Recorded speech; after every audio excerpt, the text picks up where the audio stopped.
Thank you, Alina.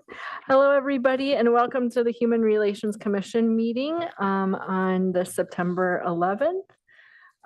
We will go ahead and call this meeting to order and begin by taking roll call. Elena, would you do roll call for us? Commissioner Barr. Present. Commissioner Causey. Present. Commissioner Eberly. Here. Commissioner Shea. Here. Commissioner Carnum. Here. Vice Chair Kraus. Here. Chair Stimler. Here. Chair, you have a quorum. Fantastic. All right. Are there any public comments related to items not on the agenda? Anybody online?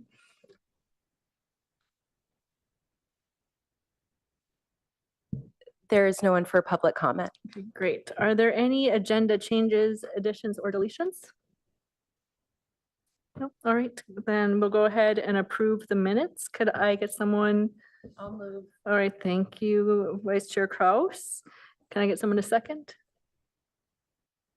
Sorry, real quick. Somebody's iPad is on. What?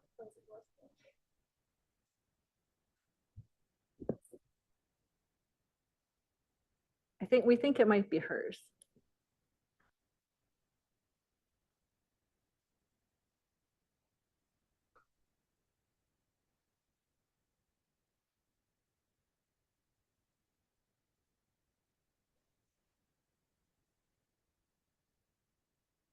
All right, great. Thank you. Can I get someone to second the approval of the minutes? I'll second. Great, thank you, Commissioner Causey. Then let's go ahead and we'll just go straight down the line. Commissioner Yes. Carmen, Commissioner Shea, Yes. Vice Chair Kraus, Yes. Commissioner Barr, Yes. Commissioner Eberly, Yes. Commissioner Causey, Yes. and yes from myself as well. So minutes are approved.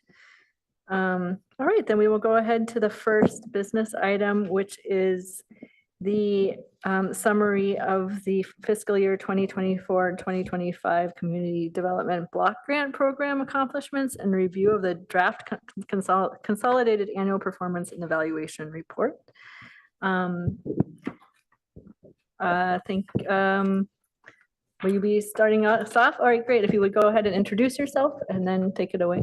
Great, thank you. Good evening, Chair, Vice Chair, and Commissioners. My name is Coleman Frick. I'm the Manager of Long Range Planning and Planning and Development Services.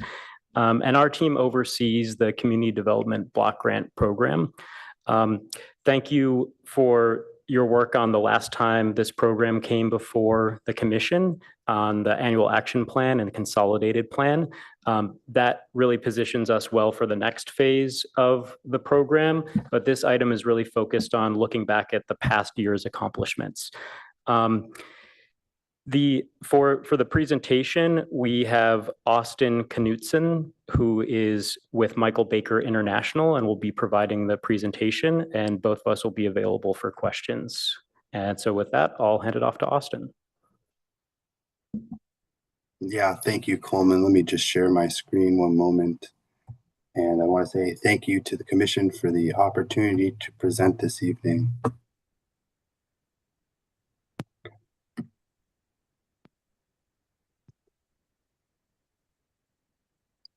All right, the purpose of our presentation is to provide the HRC with an update on the year-end accomplishments of the 24-25 CDBG program year, as well as conduct a public hearing to allow the public to comment on the CAPER. As Coleman mentioned, main contacts are me, Austin Knutson, as well as Coleman, Long Range Planning Manager.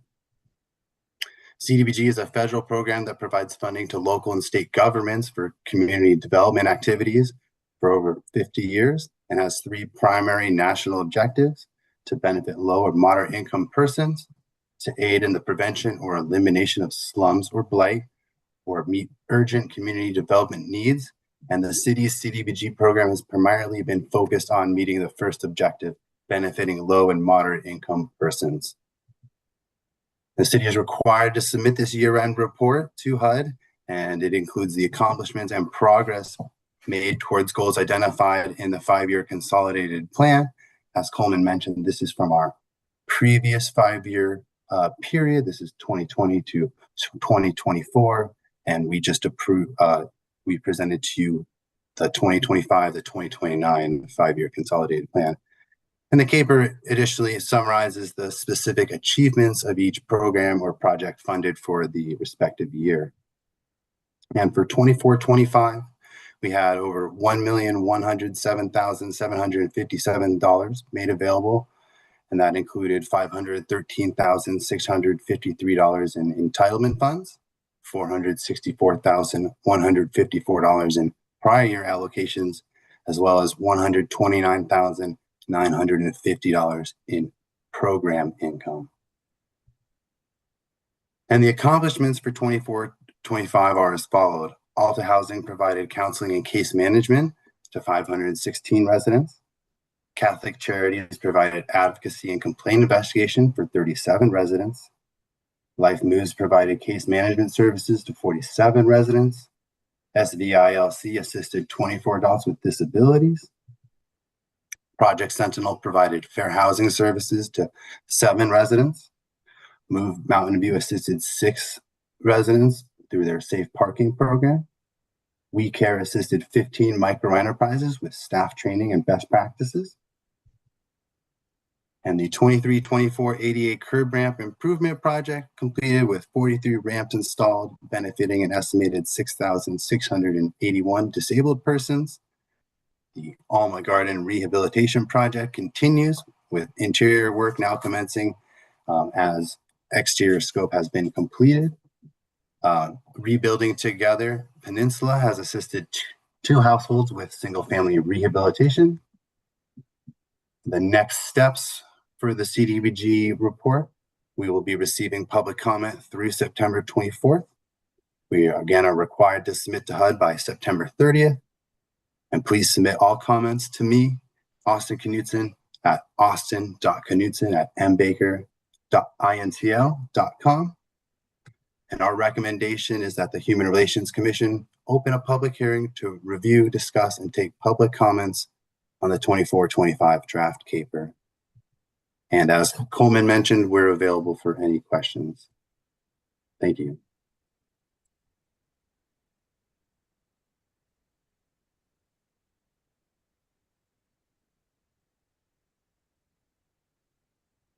Commissioner Barr? I was just curious, at any point, did Downtown Streets team get support from CDBG? Because I know Downtown Streets team is going out of business. So for that question, I'll pass it to Austin to see if he has familiarity with that.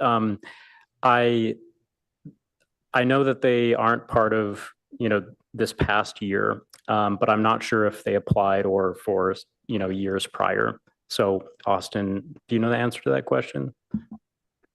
I can't speak with certainty if it's happened more than 3 years out, but in the past several years, I'm not aware of them being involved with the CDBG program.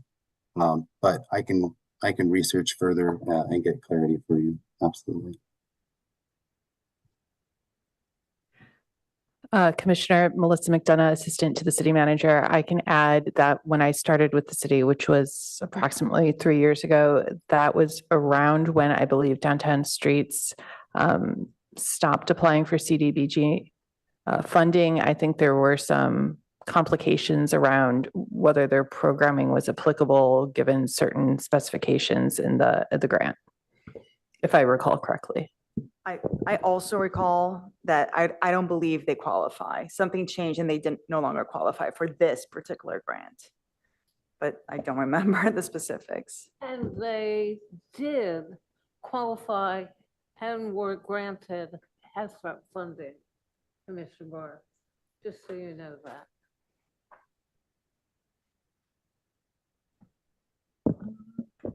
I have, was there anything at all surprising in this report to you as you went through the review? Anything atypical?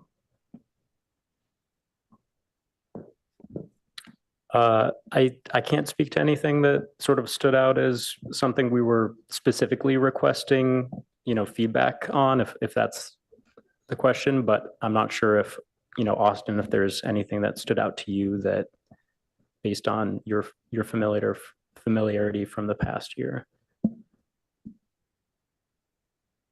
Yes, thanks, Coleman.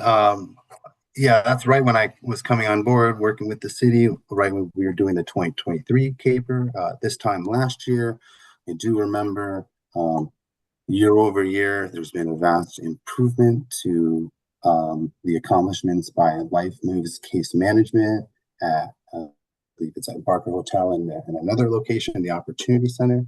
I believe they may have had low numbers last year, and then this year far exceeded their goal. And I think the commission opined at the time last year that with various restrictions due to lingering effects of the pandemic that may have been affecting the numbers of the program, and the commission was hopeful it would bounce back, and it does seem that it has. I think that would be one thing I would comment on, is that vastly improved to a dramatic effect.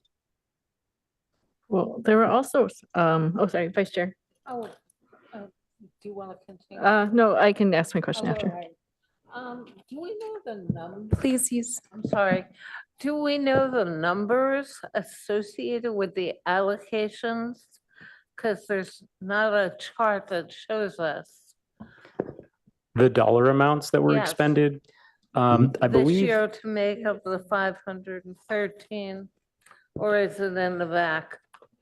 Yeah, I believe we have that information available in maybe some additional slides, Austin, that we could provide in the event that, the commission had questions about some of those expenditures.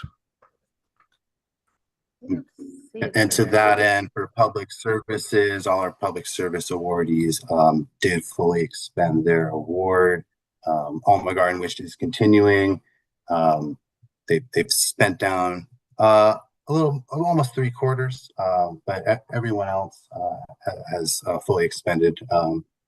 For 2024-25 awardees, all the public services have fully expended. Great. I was going to ask about, in general, it seems like people really overachieved their goal, or the organizations overachieved their goals significantly. Also housing by like 4 times what they expected, Life Moves by 2 times what they expected, the Public Works by 3 times what they expected. So I'm curious, is that because they are aiming low and they're setting expectations low in order to overachieve, or was there anything in their reporting as they were reporting back that suggested? I'm just curious what might be driving some of those really big improvements, which are great to see.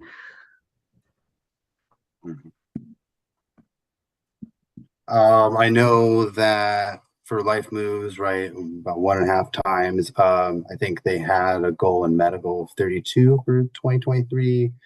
I think Catholic Charities has been about that number. We Care has been about that number the last couple of years. Same with Project Sentinel. For the ADA curb ramp, I'm not sure where the initial estimate came from, but the estimated beneficiaries are from census tract data on estimated disabled population. So that should be a 1-to-1 if it was set up correctly. But that's why that one's a little funny. And then the Alma Garden one will benefit the 10 units that are there. It's still underway.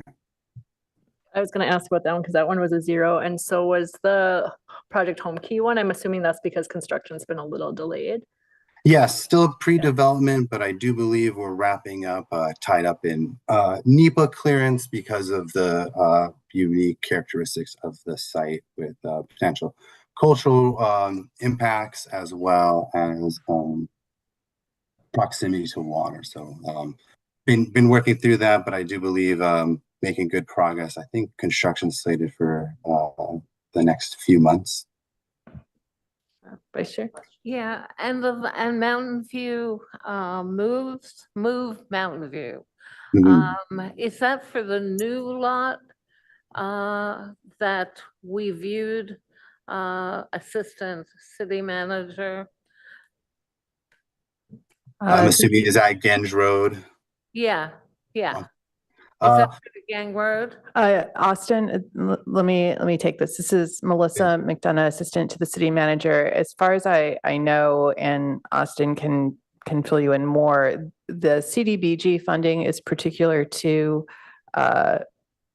staffing, I believe. I think it's like outreach or case management, and it occurred prior to the expansion. Okay. Sorry, just to clarify, then and why just is to the comment on number? I was just curious if it was prior to the expansions, then shouldn't they have exceeded their expectation to help people? Because it Yeah, seems like happy they to were helping more. comment on the context. For that case, for Move Mountain View, they've had difficulty finding staff to man the position for case Okay. management. And so that's why the reporting is quite low. It's been a struggle for them over the last several years to find someone. So hopefully soon so that their case management services can be provided. Follow up. So, for example, for Move Mountain View, since they're having trouble filling the positions, what happens to the unspent money? Or do they have this money until the end of the year, until December 2025? And in general, what happens to unspent funds? Do they just roll over to the next year? My understanding of the city's policies for contracts for CDBG, they coincide with the CDBG program year, which is July 1 to June 30th. So there's 2 contracts with them currently for a CDBG CARES fund. One was on its second amendment, and the other one will be on its first amendment. From HUD's perspective, you can have an activity going for 3 years.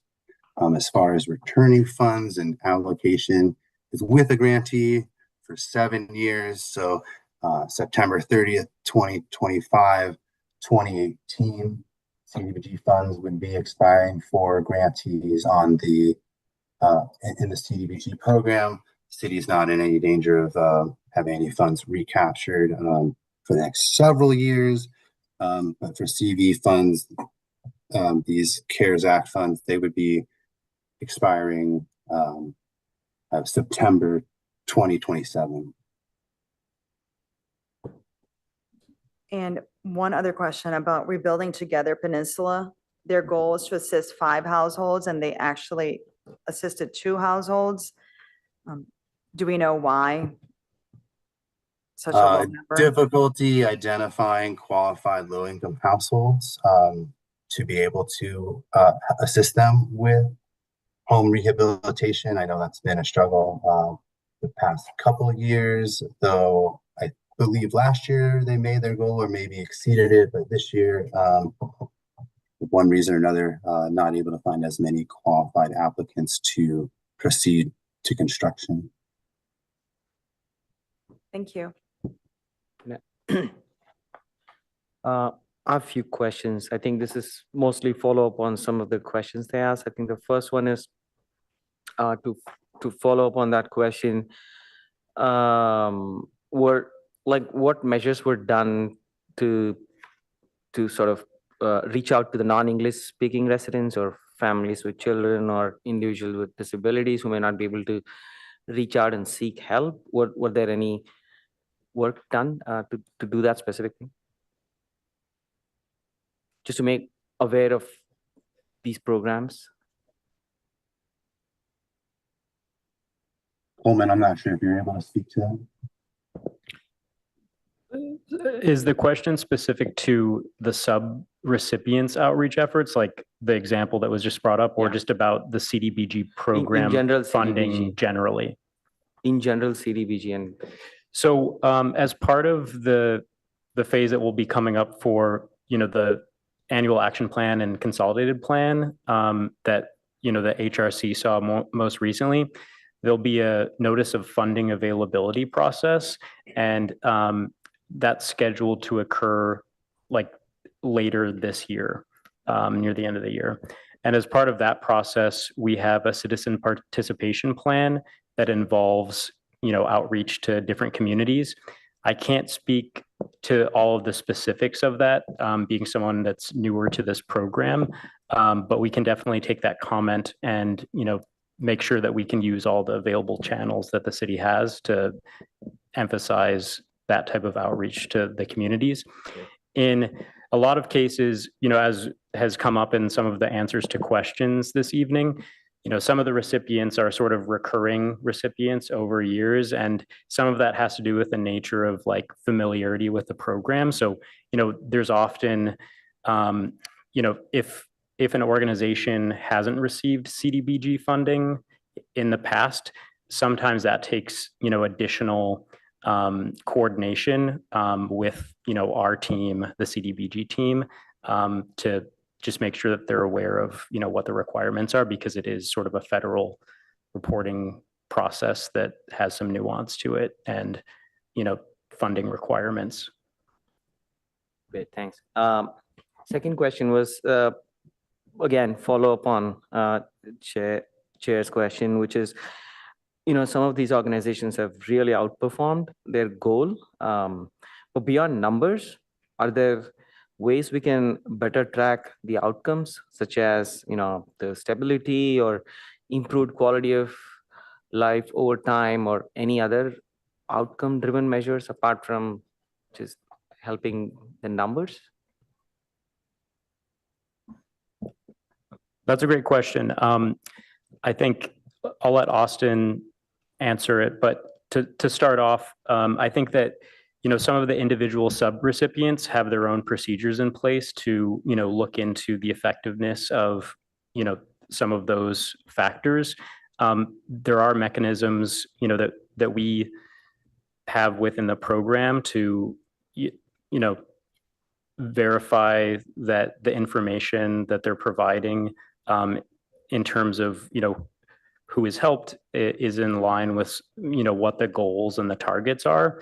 And so, we work with those sub-recipients, but I'm not sure if Austin can provide additional details about tracking outcomes of individuals who have been assisted. Yeah, thanks, Coleman. I think as Coleman mentioned, probably some of our awardees and organizations likely do have case files and are tracking and have, client histories. It's not necessarily something that we've been collecting or, HUD's been mandated to collect as part of the CDBG program. But it's certainly, would be interesting to see, and especially when it comes to evaluating, awarding, efficiency outcomes, right? Are we seeing the same individuals year after year? Is there progress made, improvement? Certainly. Thanks. For other construction projects which are underway, like Alma and Home Key and others, what's the TA on the projected completion, and how is the impact being measured once this is completed? Yeah, for Alma Garden, I believe it's going to be slated before the end of 2025, as they're just focusing on interior work now. Alma Garden is 10 units for low to moderate income persons, so there'll be 10 households benefiting for that. And then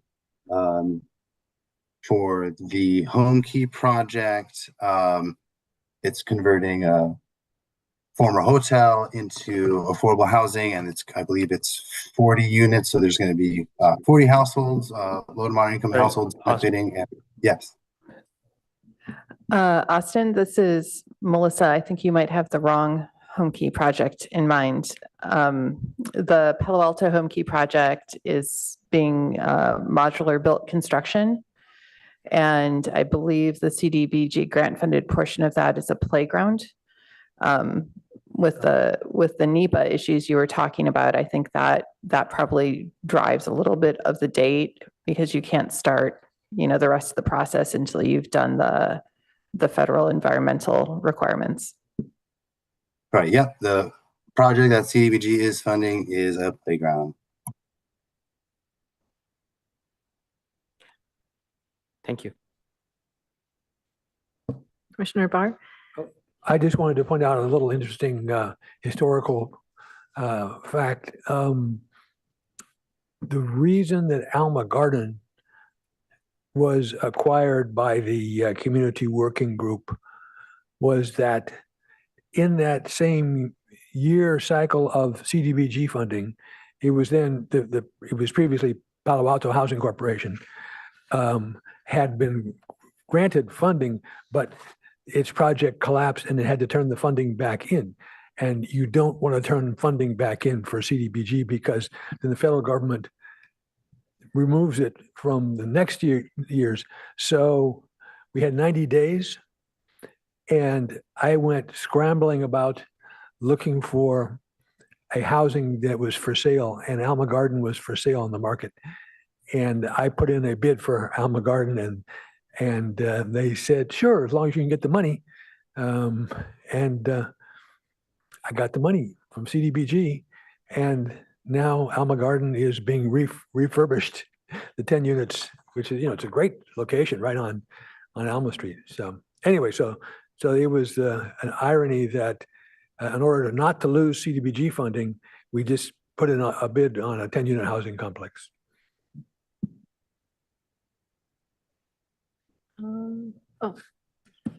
Yeah, I was curious, will there be any changes to CDBG moving forward under the Trump administration?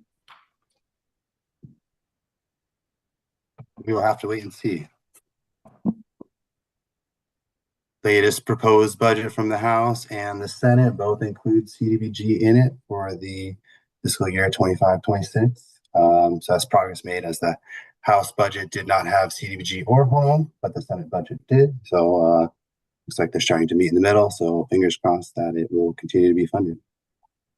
For context, I believe during the previous Trump administration, they tried to axe CDBG and home all 4 years, but were not successful, as did the George W. Bush administration, I believe in the first term, the first year, without success. Thank you. Should we take public comment? Oh, sorry, Vice Chair. Just a quick question. Are you attempting to lobby so that it's included in the budget? Is that your bailiwick? Or do you have a partner that's making noise to have it included, a seat at the table? Is Michael Baker International the lobbyist as well as the project manager? I don't believe Michael Baker It's is a hard lobbying. question. Melissa McDonough, Assistant to the City Manager. Thank you, Vice Chair. This is a little outside of my knowledge zone here, but we do work with Townsend Public Affairs for what we do on the legislative end of things. I know we're closely monitoring what's happening at the federal level. I also know the county is closely monitoring, and I believe they are advocating. I do not know the status of any advocacy from the city, but we can get back to you on that.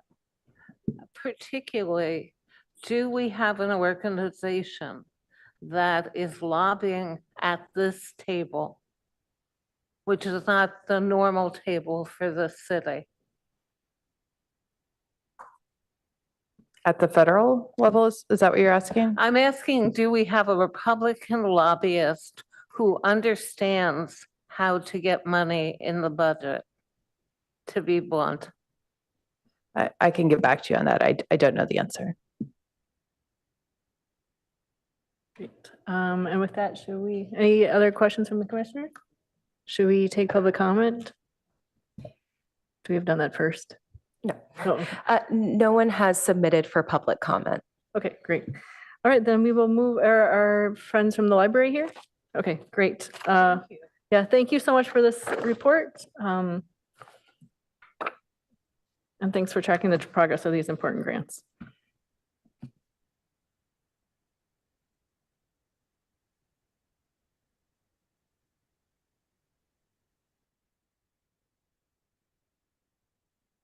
And then we will move to this. Oh, go ahead. Yeah, I was just going to say we'll move to the second item on the agenda, which is a presentation on the library services for the community. So thanks for joining us from the libraries. Thank you very much. Good evening, HRC committee members, city staff, and community members. We want to really thank you for inviting us to present about the library services.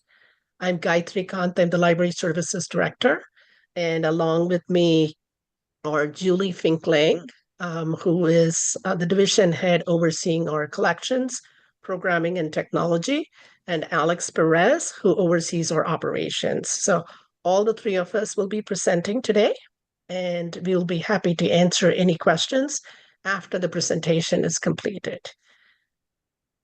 Right, can we go to the first slide, please?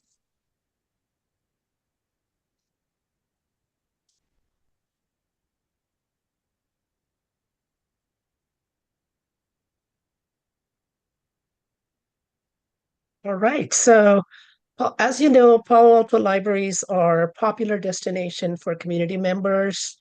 And the first thing we want to do is to share some statistics about the library that actually speaks to the popularity of the library and its services. If you go to the next slide, thank you.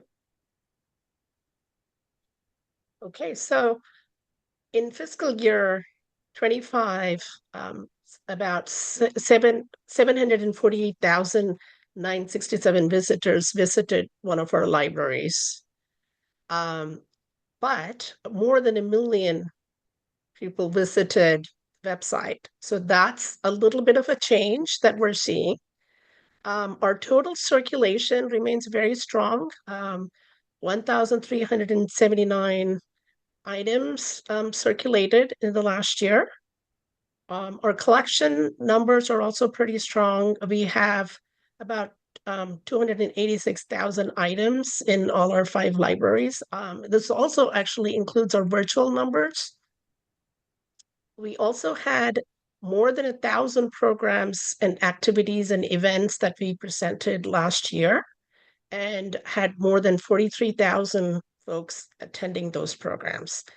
We also had 54 outreach events with more than 6,000 people attending those.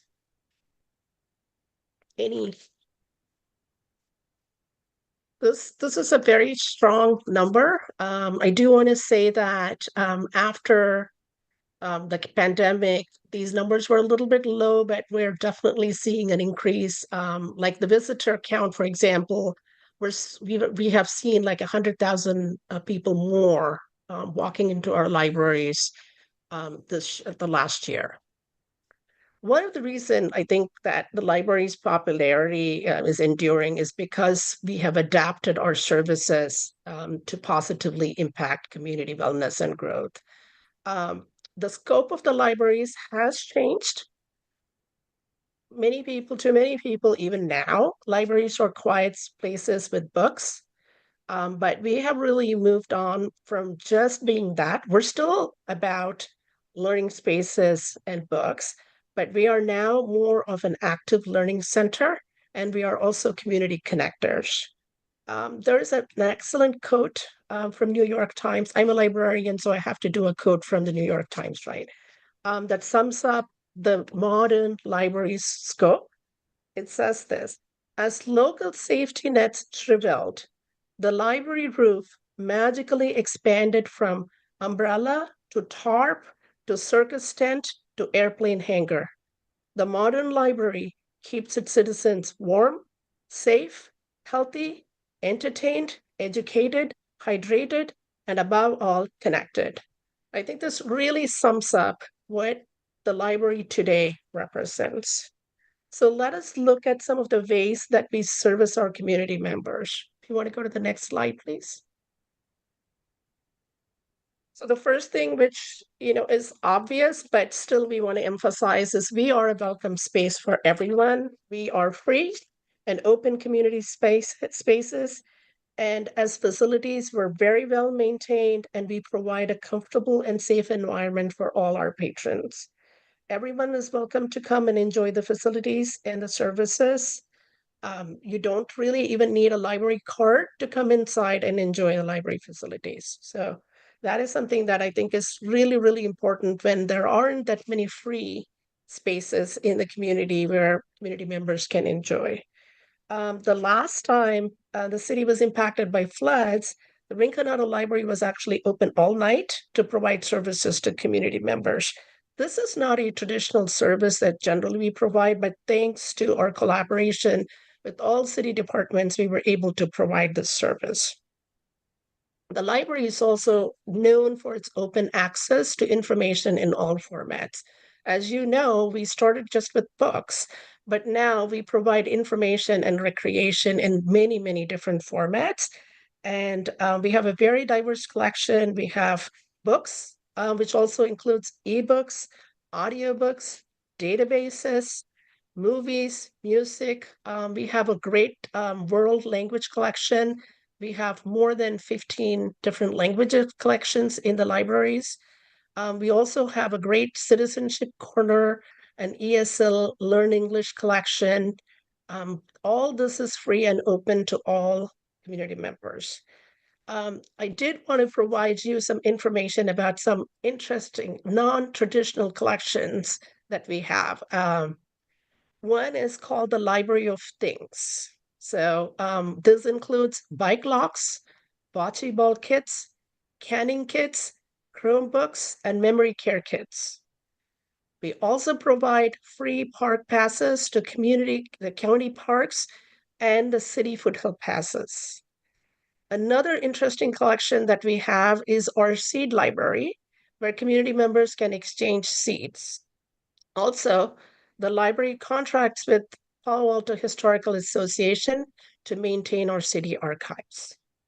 So the next service that we provide is reference and readers advisory. We provide excellent reference services to community members, even in this day with Google and even AI. We really bring that sense of trustworthiness into the searches and providing information. We get lots of different questions ranging from homework help to even companies reaching out to us for research. One of the most important and memorable one recently was that the Sunnyvale Police Department actually had contacted us wanting some information regarding a 1982 cold case for murder. And actually, our library was able to provide research from our local archives. So, I mean, this is just one example. We don't get these calls every day, but it's a really, really wide range that we do. We also provide great readers advisory on, again, a wide range of topics. Anytime someone thinks, I love this book, what else should I read? Or they want to know more about a topic, our librarians are very well trained to provide that service. So if you have a child, I mean, this is for all ages, but especially for children when they're very curious about a lot of things.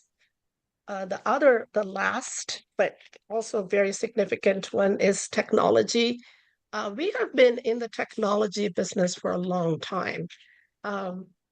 Our first computers in the library was actually installed in 1981.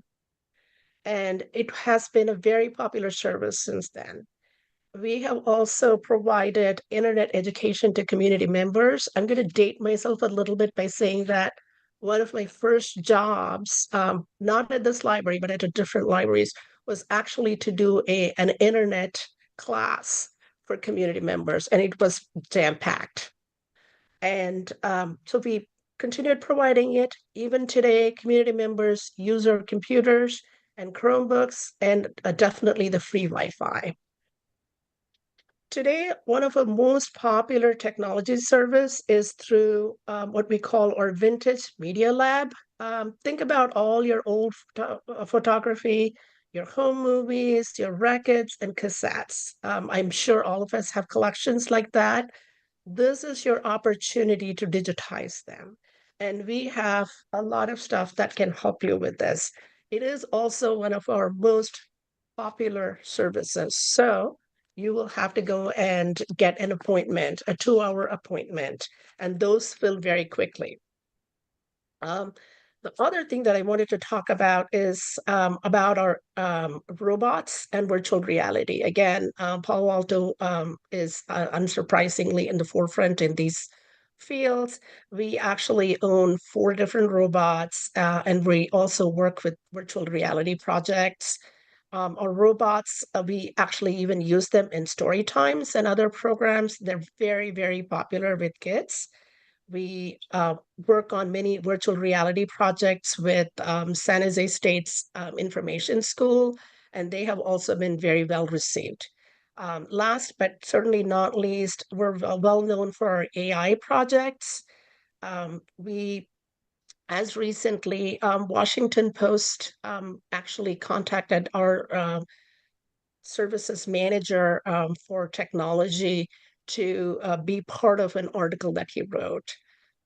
Library Journal, which is a premier library resource, also interviewed us about AI services that we provide. So we do 2 things. One is we help the community members understand the scope of AI and how it can be used. And also, there's a lot of debate about privacy and all those concerns. So we do invite experts to come and provide information about that. Last that I wanted to talk about is we provide community wellness and services that cater to community wellness and need.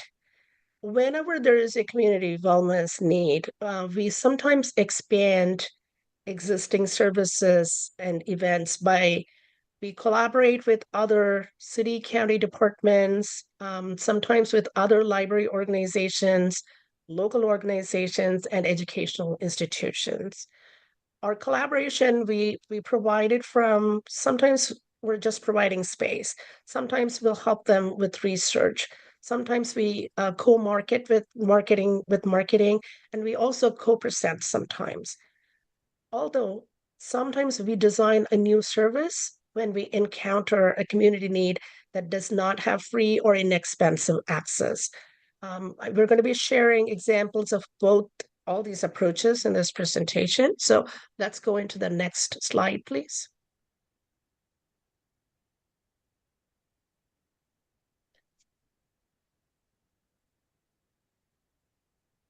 The library, we work very diligently to include inclusive collections, services, programs. One of the things that we do is for all ages, we do programs that, when I say program, these are events, activities. The program is actually like really a library lingo, so I just wanted to make sure that everybody understands what that means. We do all age programs that align with the city values, like we do a lot of different sustainability programs. We do a lot of technology programs, so we do a wide range of programs. For families and children's, in addition to our regular story times, crafts, book discussions, we also do some special story times. One is sensory story times for kids. These are for kids that are on the spectrum. And these are, again, very well received. We also have a special program where kids can read to a pet. Research shows that kids that when they have a space like that where they can read to pets, it really encourages in their reading.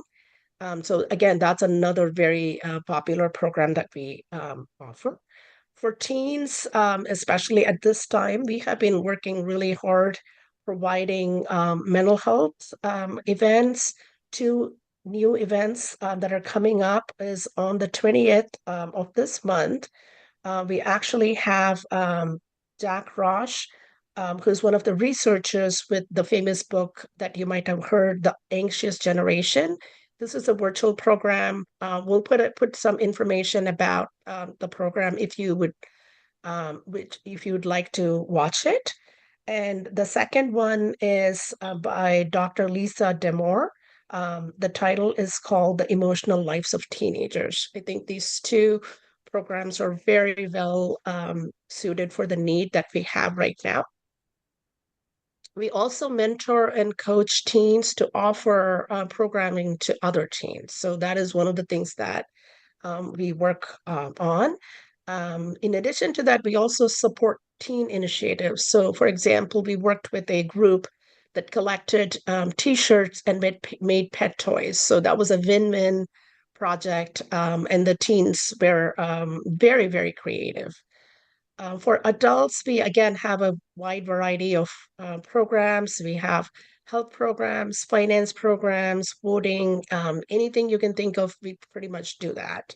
For seniors, we also do programs about memory care, travel, finance, and another, a wide variety of programs. One of the things that we also do really well is do story times, crafts, book clubs, and movie titles around Heritage Months and other cultural celebrations. So we have done activities for Black History Month, Women's History Month, Asian AANHBI Heritage Month, Jewish Heritage Month, Suwana, Pride Month, Juneteenth, Disability Pride, Latin and Hispanic Heritage, and Native American Heritage. This is pretty much a wide range of programs, and I'm going to have Julie talk more about our cultural celebrations.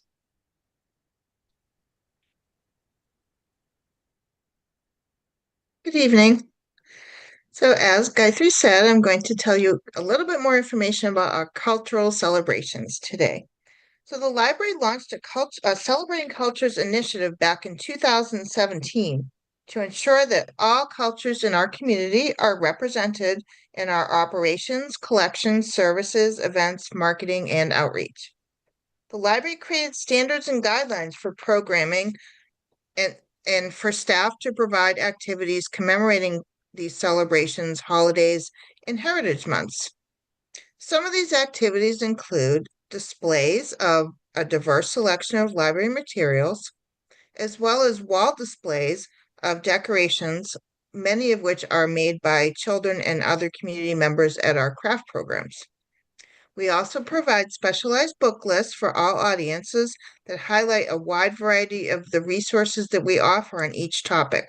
Those are usually featured on our website. Also on our website, we feature blog posts about each of the topics that will include program information as well as information on other resources. In addition, we'd like to provide programs when our staffing and schedules allow. So some of these programs, we have quite a few different options, many of which are, just provided by vendors or performers that are very specific to the topic. But we also have some recurring things like theme story times, crafts, movies or documentaries, book clubs, and also our ESL discussions. So our ESL programs, which we'll talk about a little more in the next slide, each program features a discussion topic. So we will often pick a discussion topic that is relevant to a cultural celebration, holiday, or heritage that is occurring at that time. Also, we feature our holiday and heritage month and cultural celebrations in our social media and other marketing and outreach efforts. Some of our recent events included Diwali. This was in November, and it featured dance performances, henna, rangoli, and kids' crafts. That was at the Mitchell Park Community Center, and we had 350 people come, which is a great attendance. But then Lunar New Year, which was in January, we had 650. And that featured Chinese opera music, dance and martial arts performances, as well as crafts. We love crafts. We do crafts for everything. In addition to that, we had Nowruz in March, and that one topped everything with 780 attendees. That was a presentation of the Haft scene, some Persian dances and music, a bilingual story time in Farsi and English, more crafts, and jump over and I was told to say this was fake. It was a jump over fire activity, but the fire was fake. So don't worry, everything was safe. Okay, from the next slide, we're going to talk a little bit more about our English language learner program. So this is this is part of a initiative that was launched in 2015, which was initially called the New Americans Program. And it provides weekly ESL conversation groups, quarterly advanced ESL courses, an ESL book club, and a Welcome to America series. In addition to these programs, an ESL collection was created at Mitchell Park, as well as a webpage that highlights all the various resources that help those who are learning English. We also established a partnership with the Palo Alto Adult School, again to support our English language learners. This program has recently rebranded and is now called Learn English to be in line with the best practices for this audience. Some of our current programming includes an online conversation group, so that's a virtual meeting with a different topic each week. The Beyond the Basics program is an in-person 8-week class with lessons on English grammar, pronunciation, and idioms, and a Talking About the News conversation group, in-person meetings to read and discuss recent news articles. And research shows that having regular conversations in the language that you're learning is one of the most helpful activities to help you to learn that language in the most efficient manner. In addition to our ESL classes, we also provide workshops for immigrant communities. So we've had several Know Your Rights events recently. One was in February called Information for the Immigration Community that we actually partnered with Mary Kate Stimler of this HRC and the council member Julie Lithcott-Hames. In addition to that, we had a housing and immigration program in September, and we'll be hosting Information for the Immigrant Community in English and Spanish in November. Finally, we also have hosted citizenship courses with the USCIS department. And last but not least, I wanted to talk a little bit more about our world language collections. We do have materials available in more than 15 languages. Our most popular languages are Chinese, which has almost 6,000 items, Spanish, which has more than 2,000, Russian, almost 2,000 items, Korean, over 1,000, and French, over 1,000. After that, it's Hindi, Japanese, Persian, Italian, German, Hebrew, Tamil, Vietnamese, Gujarati, Ukrainian, and Punjabi. So you can see we have quite a wide variety of languages, and we're very proud of these collections. Next, I'm going to pass it on to Alex. Thank you, Julie, and thanks very much again. Sorry, could I just interrupt quickly? If we could, just for the interest of time, I want to make sure the commissioners have time to ask some questions, and we've only got 30 minutes slated for this. So if you could just quickly give us a quick overview, and then we can move to questions. It's wonderful the work you do. Unfortunately, you do so much work. We don't have time to catalog it all right now. Thank you. We have 2 remaining slides, and I'll be as quick as I can. For the next few slides, I'd like to highlight how the library provides services and outreach to underserved or at-risk members of our community. Before I take a second to highlight the programs that are listed on this slide, I wanted to first share how the library works to provide equal access to services, which is one of our core principles. In particular, the library has developed policies and practices that ensure as much as possible that services are not impacted due to one's living, housing, or health status. For example, the library strives to maintain barriers to getting, to minimize barriers to getting a library card. While it is still a standard practice among libraries to require a valid picture ID and California address verification, we also make sure that P.O. boxes are accepted in lieu of physical address verification. We also maintain flexible policies and practices to ensure that no one is turned away from services wherever possible. So we offer free guest internet passes or dedicated internet usage library accounts to those who cannot get a library card for whatever reason. We also offer temporary limited library use cards to anyone who may not have address verification documents. These approaches ensure that only in very rare circumstances could someone actually not get a library card if they wanted. Our facilities are designed to be very welcoming with comfortable seating, quiet study areas, equipped with free Wi-Fi, public PCs, printers, and scanners. These features and services are available for anyone to make use of, regardless of their means. And if for some reason someone is not able to actually travel to the library, there's a 24/7 online library access to various digital materials, media, and databases. So additionally, the library uses its resources to partner with a wide variety of community agencies. For example, during extreme hot or cold weather, our libraries are always listed in various regional resource guides as unofficial cooling and heating centers. In the winter of 2023 and 24, the downtown library provided shelter as an overnight warming location for homeless individuals during inclement weather. Some of our recent partner-led programs that are listed here, very briefly, I'll share that we offer ongoing mental health first aid training courses through the city's partnership with Momentum for Health. We offer annually income tax assistance for low-income filers presented by TaxAid. In partnership with the Santa Clara County Registrar of Voters, we last year offered voting in the 2024 elections and information session. We've offered tenants' rights workshops, accessing mental health services workshops presented by the County of Santa Clara Health Systems. And upcoming, we have immigration rapid response volunteer training, which is presented by the Santa Clara County Rapid Response Network. Julie, if you wouldn't mind forwarding to our next slide, which is our final slide highlighting our services. Additionally, the library's commitment to eliminating barriers to service also includes bringing those services and awareness of our services wherever possible out into the community itself.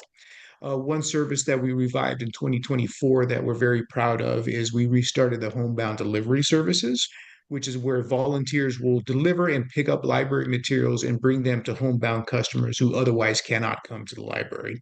We currently have 9 volunteers delivering to a total of 27 library customers.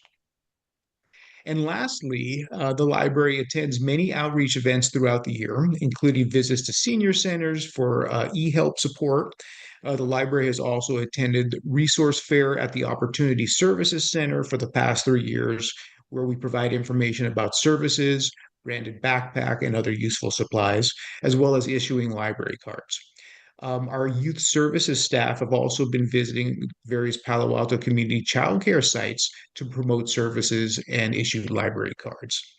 So thank you, and we can move on to the final slide with Gayatri here. Thank you, Julie and Alex, and thank you, committee members, for listening to us. I just wanted to again say that the library is here if you have a need, and I hope that you'll be contacting us to know more about the library.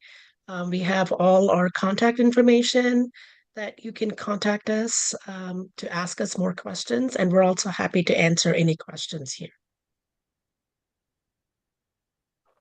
Wonderful. Thank you so much for that presentation and for all of the nearly endless amount of resources you provide for our community. It's really great to see. I think you probably are aware that the remit of our commission is really to understand the needs of the most vulnerable in our community. That's what the Human Relations Commission is for. And so especially your last few slides around how you're helping the most underserved in our community, I think were particularly relevant for us. And with that, I will pass it over to my fellow commissioners to see if we have questions. Let's try to wrap our questions in the next 10 minutes, and then we'll move to the next. Let's go with Commissioner Causey and then Vice Chair, and then Commissioner Carr. Thank you for all the work you do. Big fan. I was just wondering, I think you said your Nowruz event was over 780 people. I was wondering if that's your largest event. For last year, yes. For last year, fantastic. Yeah, because different times, different programs are popular. Pre-COVID or Diwali, program had actually 700 people. So Amazing. it kind of varies a little bit between, it also depends on how many other, how many other programs are happening around the same thing. So there weren't that many Nowruz programs. So I think it was really well attended. And so we're starting to plan our next one already. Amazing. Amazing. Thank you. Thank you. A big resounding thank you for the work you do and the services you provide. The fact that you're bringing books to people that are homebound, bravo. Thank you. Just Julia, in the area of the cultural celebrations, could you keep us well informed since we're approached often about cultural events? And maybe we can collaborate with you going forward. I'd like that. I'd endorse that. I think the chair is shaking her head yes. In fact, we have a couple of upcoming event co-sponsorship requests that are on our docket at the end of the year. So please bring it.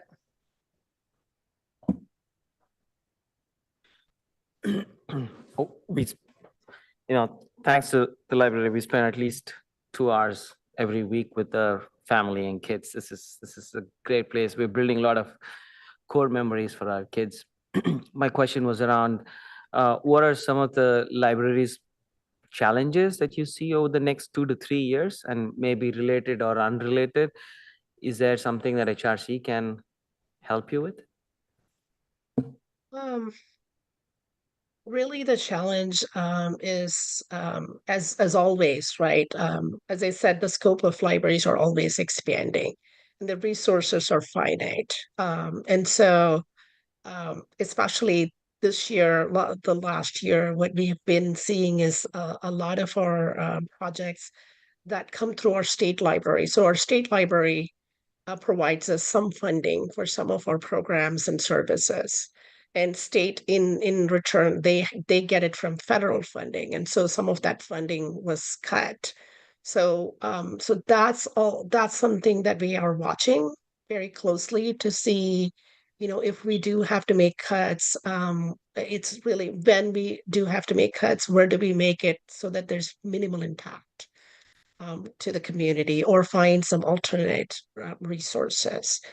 So that's going to be a big challenge. I think another challenge, as everybody else knows, is really look at AI and the effects of AI, and how we as a group, the library community really did a lot when internet was introduced.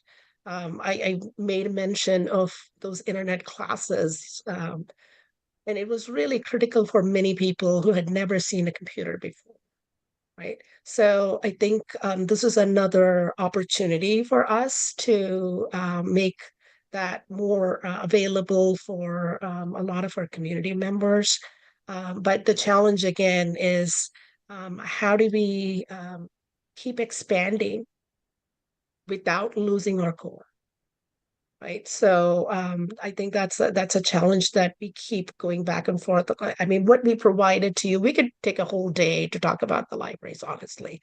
But we gave you really the bare minimum. We tried to do interesting stuff and relevant stuff for you.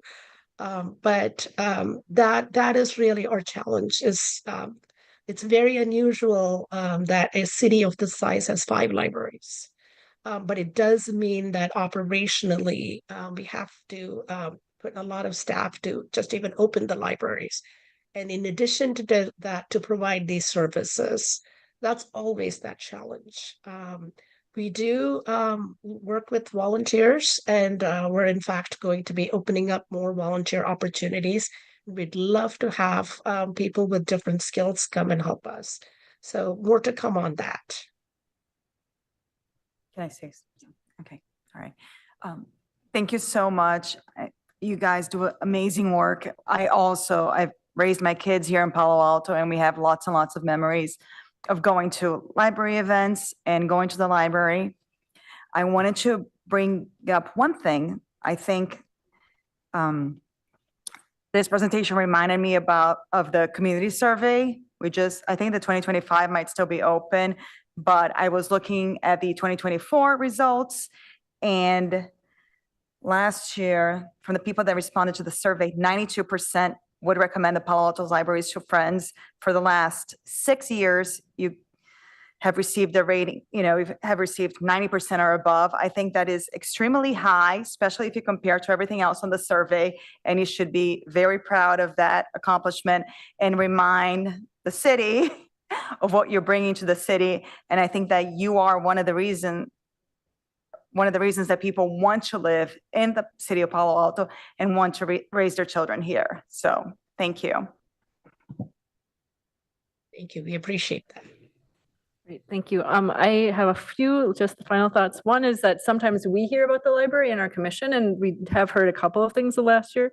One was we did a big survey of our Asian population, our AHNPI population, and one of the top requests was more resources. I know you mentioned the Mandarin and Cantonese and Hindu resources that you already have in the library, but that was definitely one of the big requests. I think it says a lot. We have a growing population, AHNPI population here in Palo Alto. And I think it says a lot when you can go into a library and see books in your home language and events in your home language and celebrations of your home cultures. I think that says so much to a community that has such a strong immigrant presence. Secondly, yes, thank you to Priya Murthy, who worked with us on the immigration Know Your Rights session that we co-sponsored with them at the library. One of the things obviously that you're challenged with right now is a growing sense of fear within our immigrant communities. And it's again, great that we have those resources available at our libraries. And so I just want to say thank you around that. And then finally, I wanted to say one of the challenges that I see and came up in the the city does a needs assessment.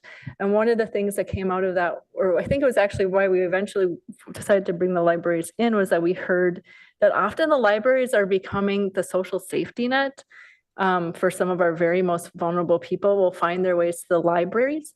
And I'm curious, how have you been able to make the connections for our homeless and our mentally ill who sometimes find themselves needing shelter and going and turning to the library? I know, Alex, you mentioned a few of the resources, including getting them temporary library cards if they don't have addresses. So that was great. But I'm curious, are there any ways we could improve that social safety net element of the libraries? Yeah, one of the things is, we just welcome anybody into the library. So I think that's and our staff are really well trained to work with it. But that said, we're not experts. So one thing that we do is we train our staff to know about more resources. We're always trying to find more resources that we can share with our with the most vulnerable population that comes in, and also so a lot of times our staff will really make those great connections, right? Especially when you see a smaller library like the downtown library. Staff know a lot of people that come there almost every day. Mhm. And it's a lot of patient listening and understanding what their needs are, and we try to connect them with the resources that we have, and also connect them with the other institutions that can provide them that service. Melissa, who is right here, works with us closely. We work closely with other city departments to provide that service. We also, one of the things with the library is we are very open to suggestions and new collaborations. So if you have another resource that we can use, we would love to hear about it.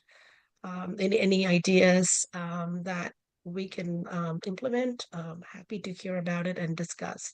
As we said, the safety net is just growing.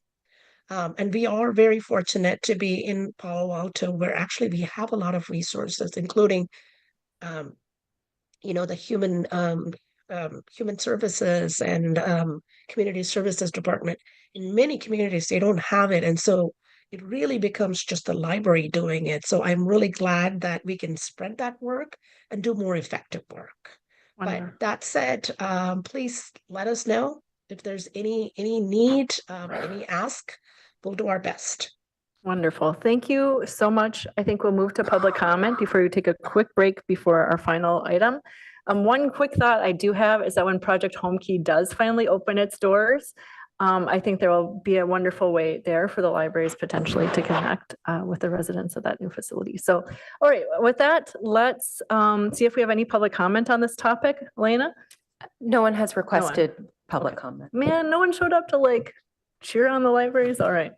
Okay, well then we will take a 5-minute break. Thank you to the housing folks who are coming up next. We're just gonna need a little break so we can make sure we have our brains fully recharged before we tackle your next topic. So thank you.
Oh, it does.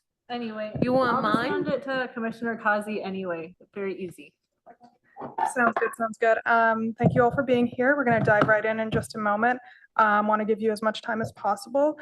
So as we've previously discussed, the biggest issue that we see is our community members struggling with the housing shortage. And so I wanted to take the opportunity to have a learning and listening session on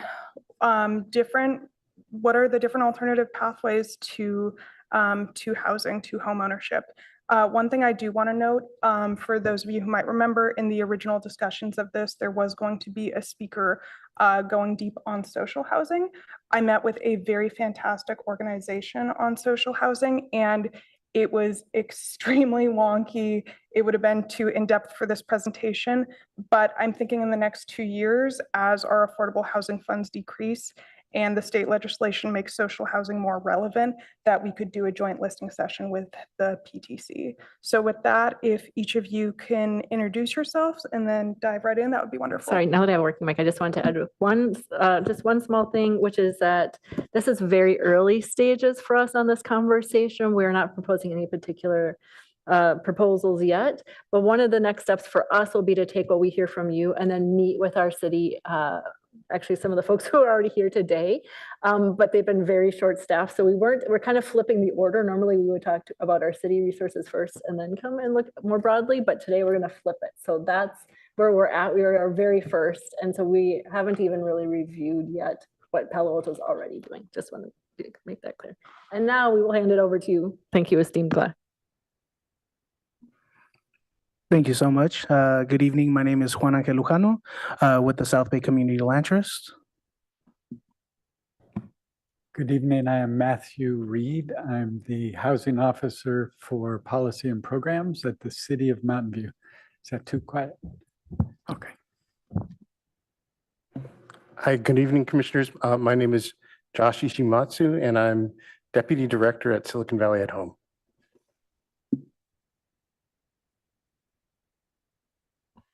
And I'm sorry, I didn't say my title. My name is Juan Lucano, Organizing Co-Director with the Land Trust.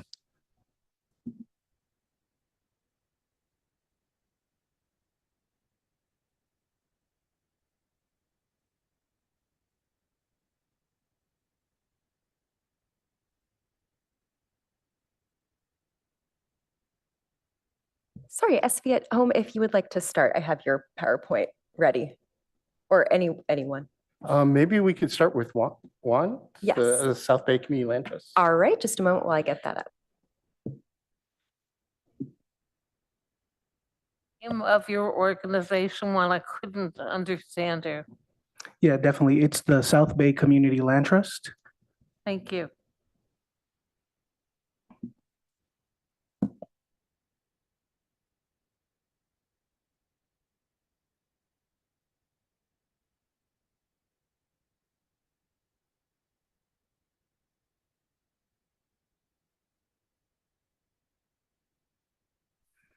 Thank you so much. So again, we're the South Bay Community Land Trust, and we're here to discuss how preservation is a tool to address the current housing crisis that we find ourselves in. Next slide, please. So just a bit of who we are as a land trust. So we were formed in 2019. And our vision is community development. For community development was inspired by early community organizing against the sale of public land to private corporations, such as the ones that we saw in San Jose for Google. So we incorporated in 2019 with a mission to combat displacement, land speculation, and community deterioration, as well as expanding housing and economic development opportunities for low-income and moderate-income residents of Santa Clara County. Next slide, please. So we were founded with 5 core values that we uphold every day. First being racial and gender equity, second being collective leadership, third being transformational change, sustainability and wellness, but more importantly, love. And everybody who's at the land trust, we have a relatively small staff, but we all do this out of the love of our community and wanting to ensure that everybody has an equal opportunity to adequate housing. Next slide, please. So what is a community land trust? So it's a nonprofit organization that is led by community that acquires land and housing, and we steward it in a perpetual trust for the benefit of low-income community members for generations to come. So we're made up of a tripartite board structure. So a third is going to be residents of who actually live on the property participating on the board.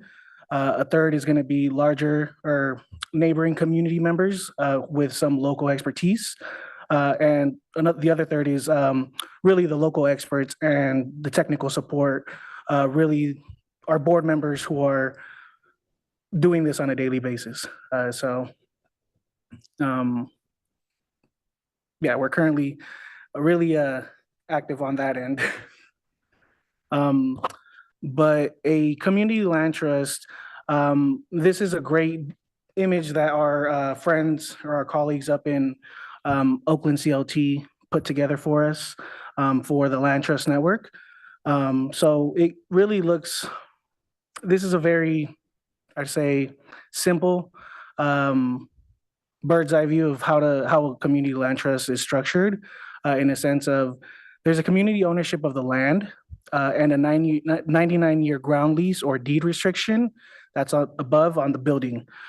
So the residents who live in the building, the tenants, are in charge of the daily or the day-to-day decisions of the property, while the land is in a perpetual ground lease or deed restricted for 99 years. So that way it's permanently affordable for the long term. And any sort of potential sale does not include the actual land, but more so the physical building. Next slide, please. So this is our first acquisition, Reed Street, and we acquired it February 1st in 2023. So located in downtown San Jose, built in 1929. The landlord, he was really eager to sell, and I think at the time, being a emerging land trust and wanting to help out the community, we purchased this property, and this was acquired strictly through grassroots fundraising, where we were able to raise upwards of $500,000 for the first initial down payment of the loan. And right now we're looking to continue the rehab along with the ongoing tenant leadership development that has been done over the last 2 years on that property. Next slide, please. And this is our most recent acquisition. This is Virginian Avenue. So the Virginian Apartments were a 1962 complex in East San Jose that has 18 units. And serves a very close-knit community of folks who have lived in that property for over 20 years. And they're all very familiar with one another. It's multi-generational. And due to their community advocacy and their, I guess, collective advocacy, right? They were able to secure $5 million in Measure E funds from City of San Jose, along with $4.5 million in BAFA REAP 2.0 funds to do the acquisition of the actual property. So right now we're in conversations we're like in loan conversations with the city for the Measure E funds. But the goal is for that rehab to be completed, or not completed, but begin in late 2025. That's going to be a complete rehabilitation of the property where folks are then going to be able to be there even longer than they had originally thought. And the conditions when we first acquired were something else. Like when you're talking about preservation or in general, like it's this project right here in this community, they've gone through so much as far as the conditions that they've had to live in under. We're talking bad plumbing, electricity, things like that, that they've had to sort of go through on a daily basis. And when they contacted us prior to us organizing with them, many didn't even realize that this was an opportunity. And that's something that I really want to talk about with the land trust tonight, is that it's not just a linear approach to home ownership. There's so many different approaches, not just with community land trust, but also co-ops, many different models that are seen here around the Bay Area. And next slide, please. And it also leads into some of the successes that we've had as well, which, one is the People's Preservation Fund for Land and Housing, where we saw that it was how difficult it is to get government funds to even get some interest in acquiring a property. So we launched this preservation fund in 2024, November 2024, with the goal of $300,000. To date, we've raised $149,000, but all of that money that has been raised through that campaign has been put back into the project to ensure that any emergencies that happen on the property are taken care of immediately without them having to deal with the conditions that they lived in previously. And I think that, there we go. So how can cities support preservation work in the South Bay? So having conversations like this and beginning to develop programs around preservation is very crucial, right? We're losing hundreds, if not thousands of units every year to properties being sold, then they get flipped into the open market, and then ultimately folks are priced out of their units that they've been in for many years. So preservation or the preserving of affordable housing can be the most cost-effective way to ensure that properties stay off of the speculative market and are not lost to the open market. And community home ownership opportunities are really an anti-displacement strategy, as the benefit is permanently affordable rates with a long-term goal of home ownership, whether it's in those units or if they're passing them on to their children, it stays in the families for the long term.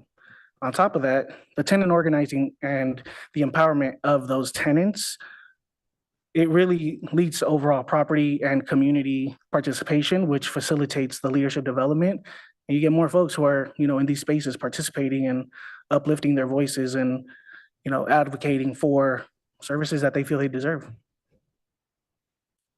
And those are just some ways to continue advocating for this. Thank you.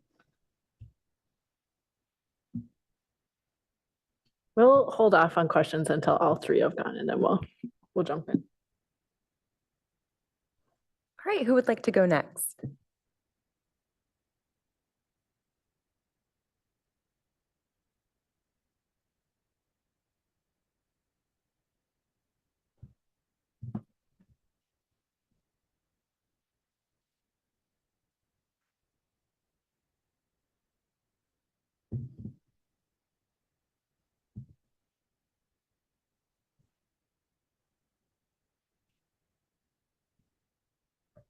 Great, thank you.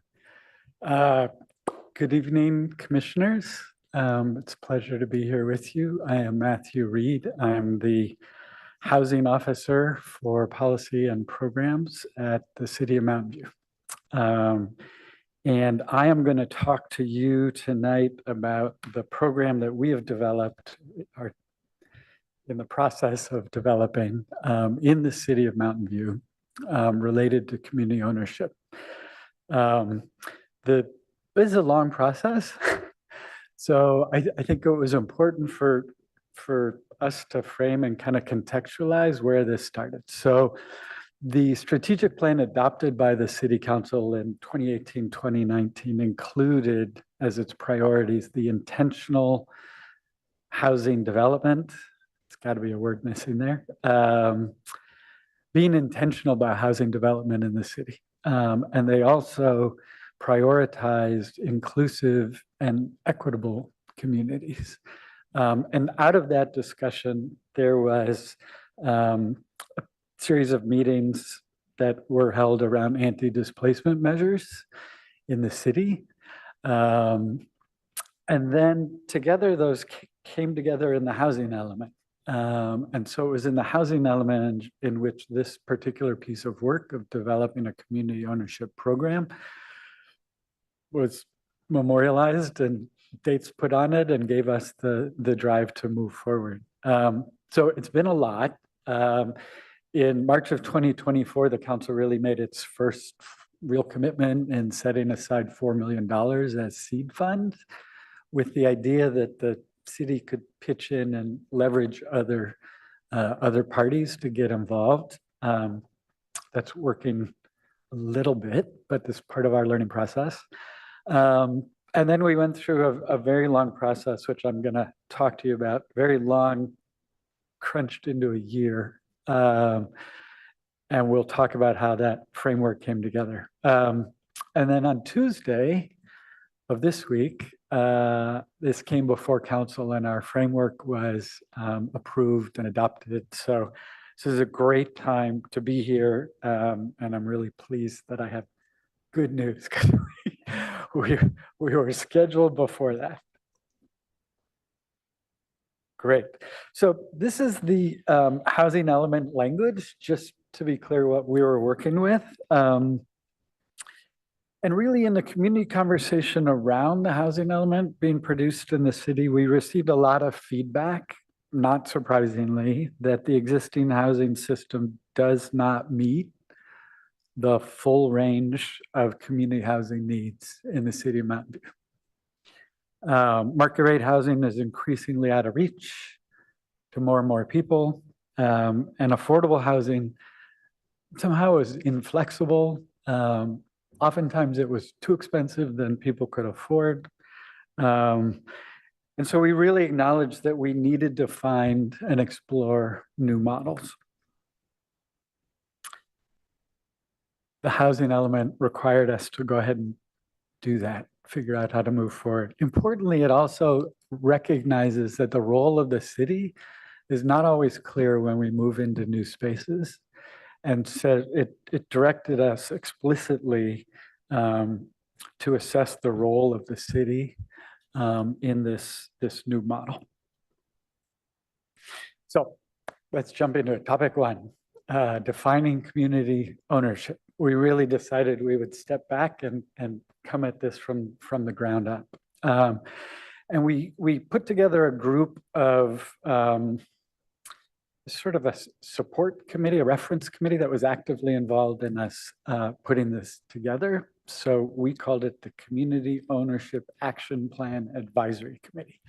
And it really represented really smart folks that have been in this work from public sector here in the county, from advocacy organizations, local representatives from the city of Mountain View.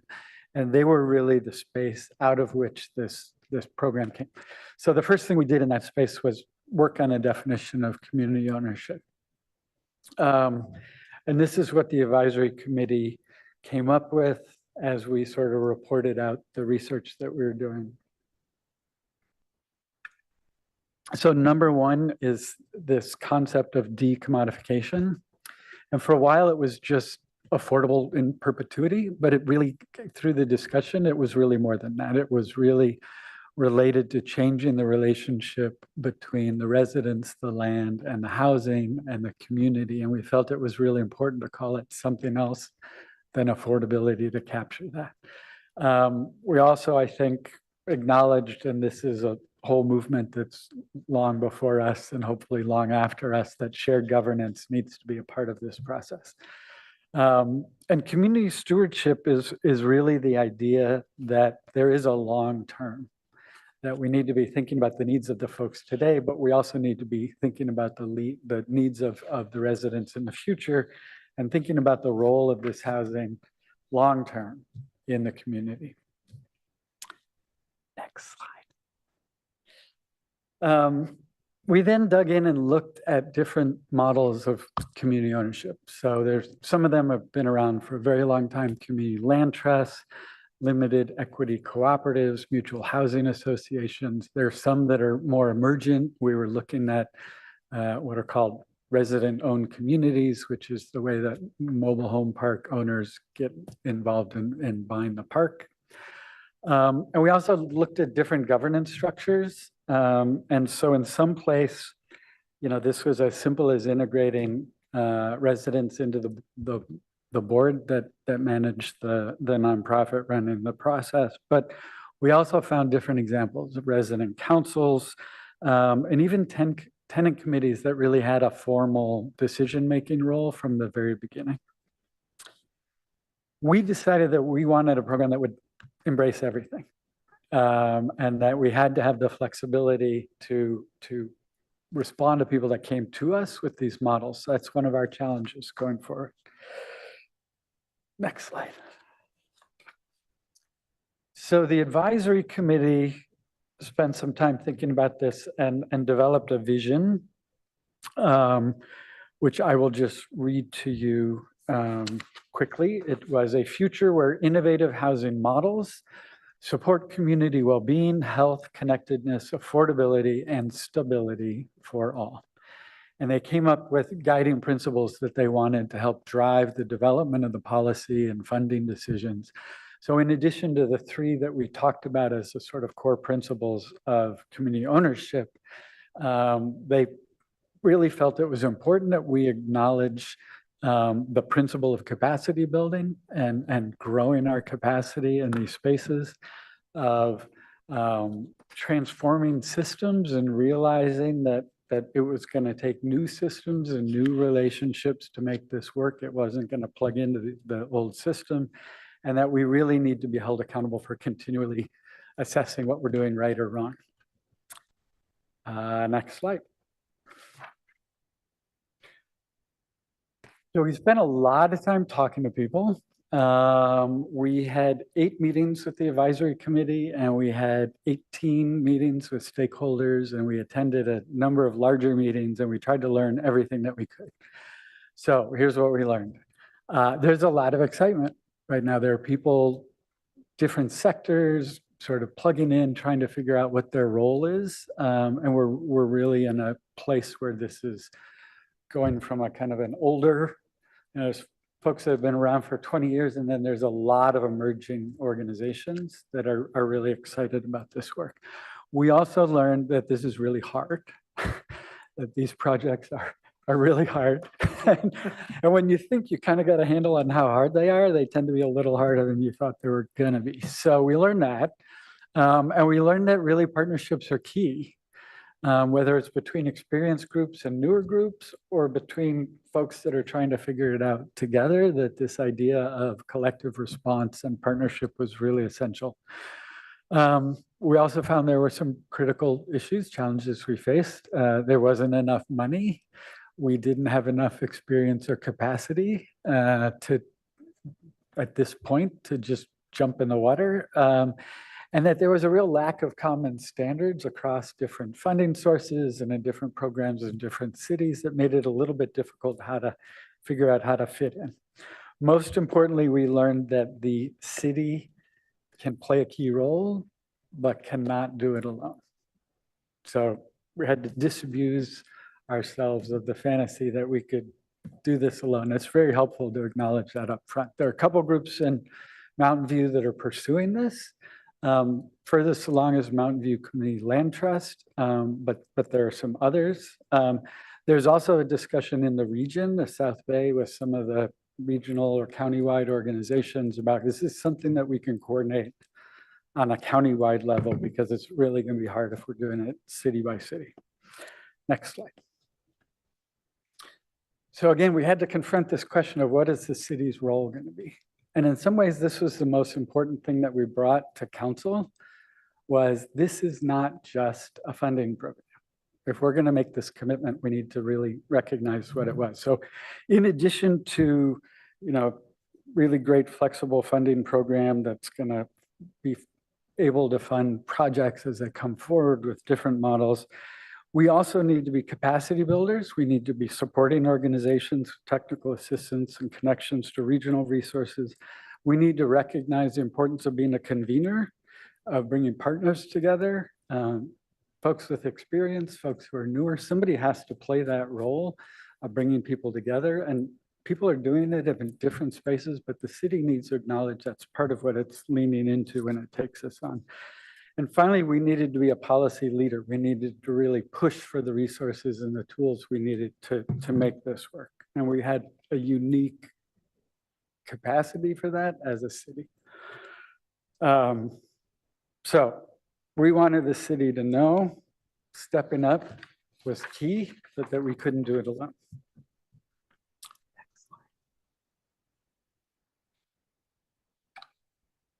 So this is where we are in the structure of our program, and additionally to hosting and convening and technical assistance providing, we had to come up with a funding program.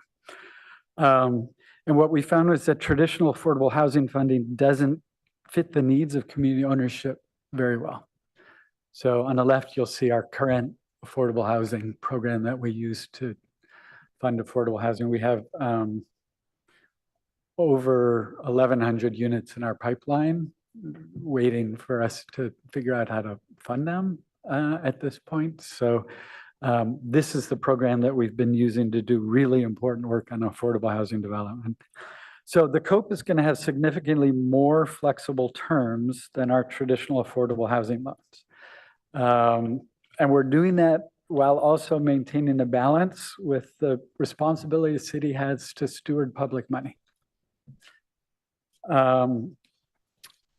So we think that the flexible funding terms is going to allow us to embrace and respond to the specific needs of projects that come forward. Again, we want to be able to have different models, but we also acknowledge different projects are going to have different needs. So we needed the flexibility of having different products for that. So we're proposing that we have, a whole range. Right now, we kind of have these 3%, 55 years is our standard model. We have a little bit of flexibility, but we've decided we need to be able to offer zero interest loans. We need to be flexible in how long they would be.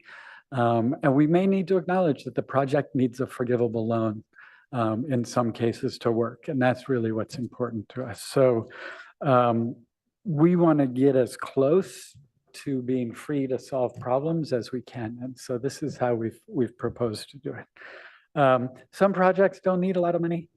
They don't need the same things. Some projects really need, almost free money in order to make their model work.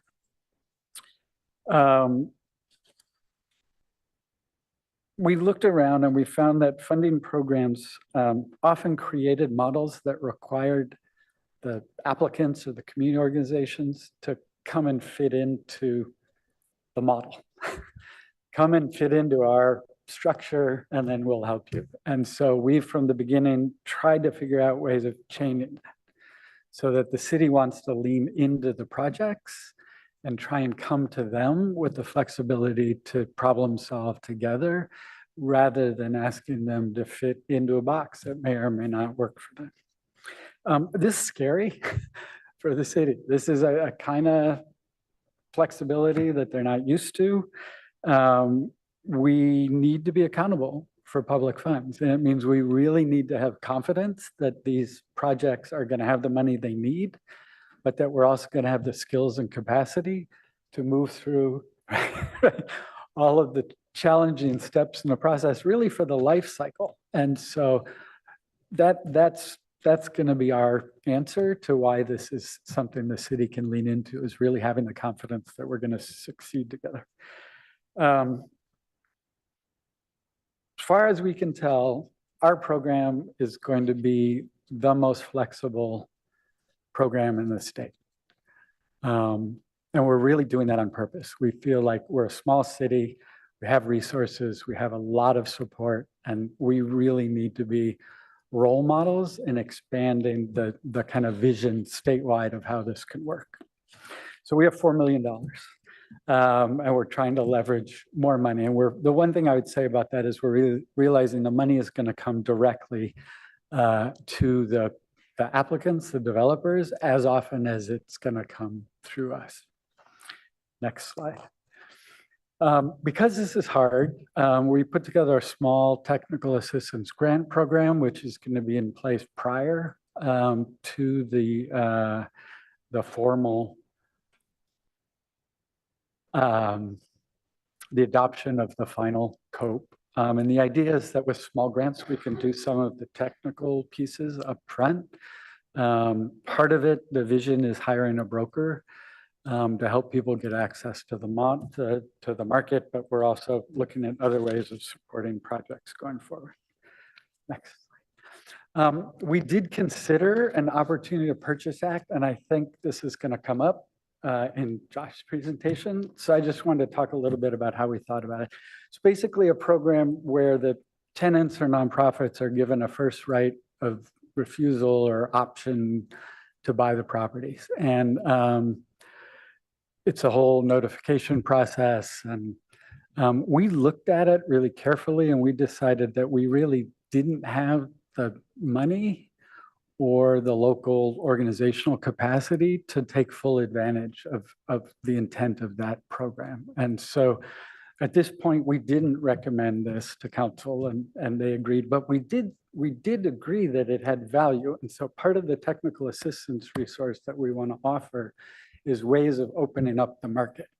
Because it's hard, right? It's an unwieldy thing. I think we're also thinking that if we can create a system where everybody's kind of part of the community pulling forward, and that means property owners and the realtors and, you know, figuring out how to work together, we'll be in a better place. Because everybody we talked to said a lot of the times the most important thing is sustaining the relationship with the owner of the property that you're trying to purchase, because it's hard, never goes that smoothly, and you have to build trust and faith.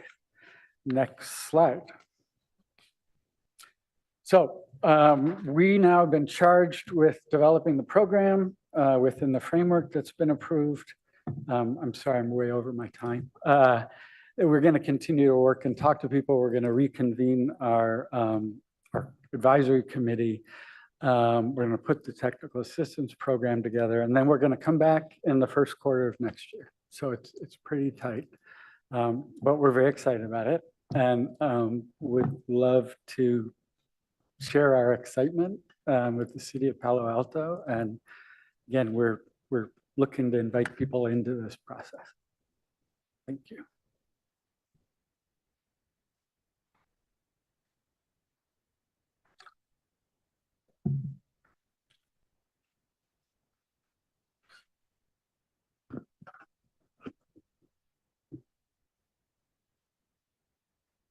So hi, good evening again, Josh Ishimatsu.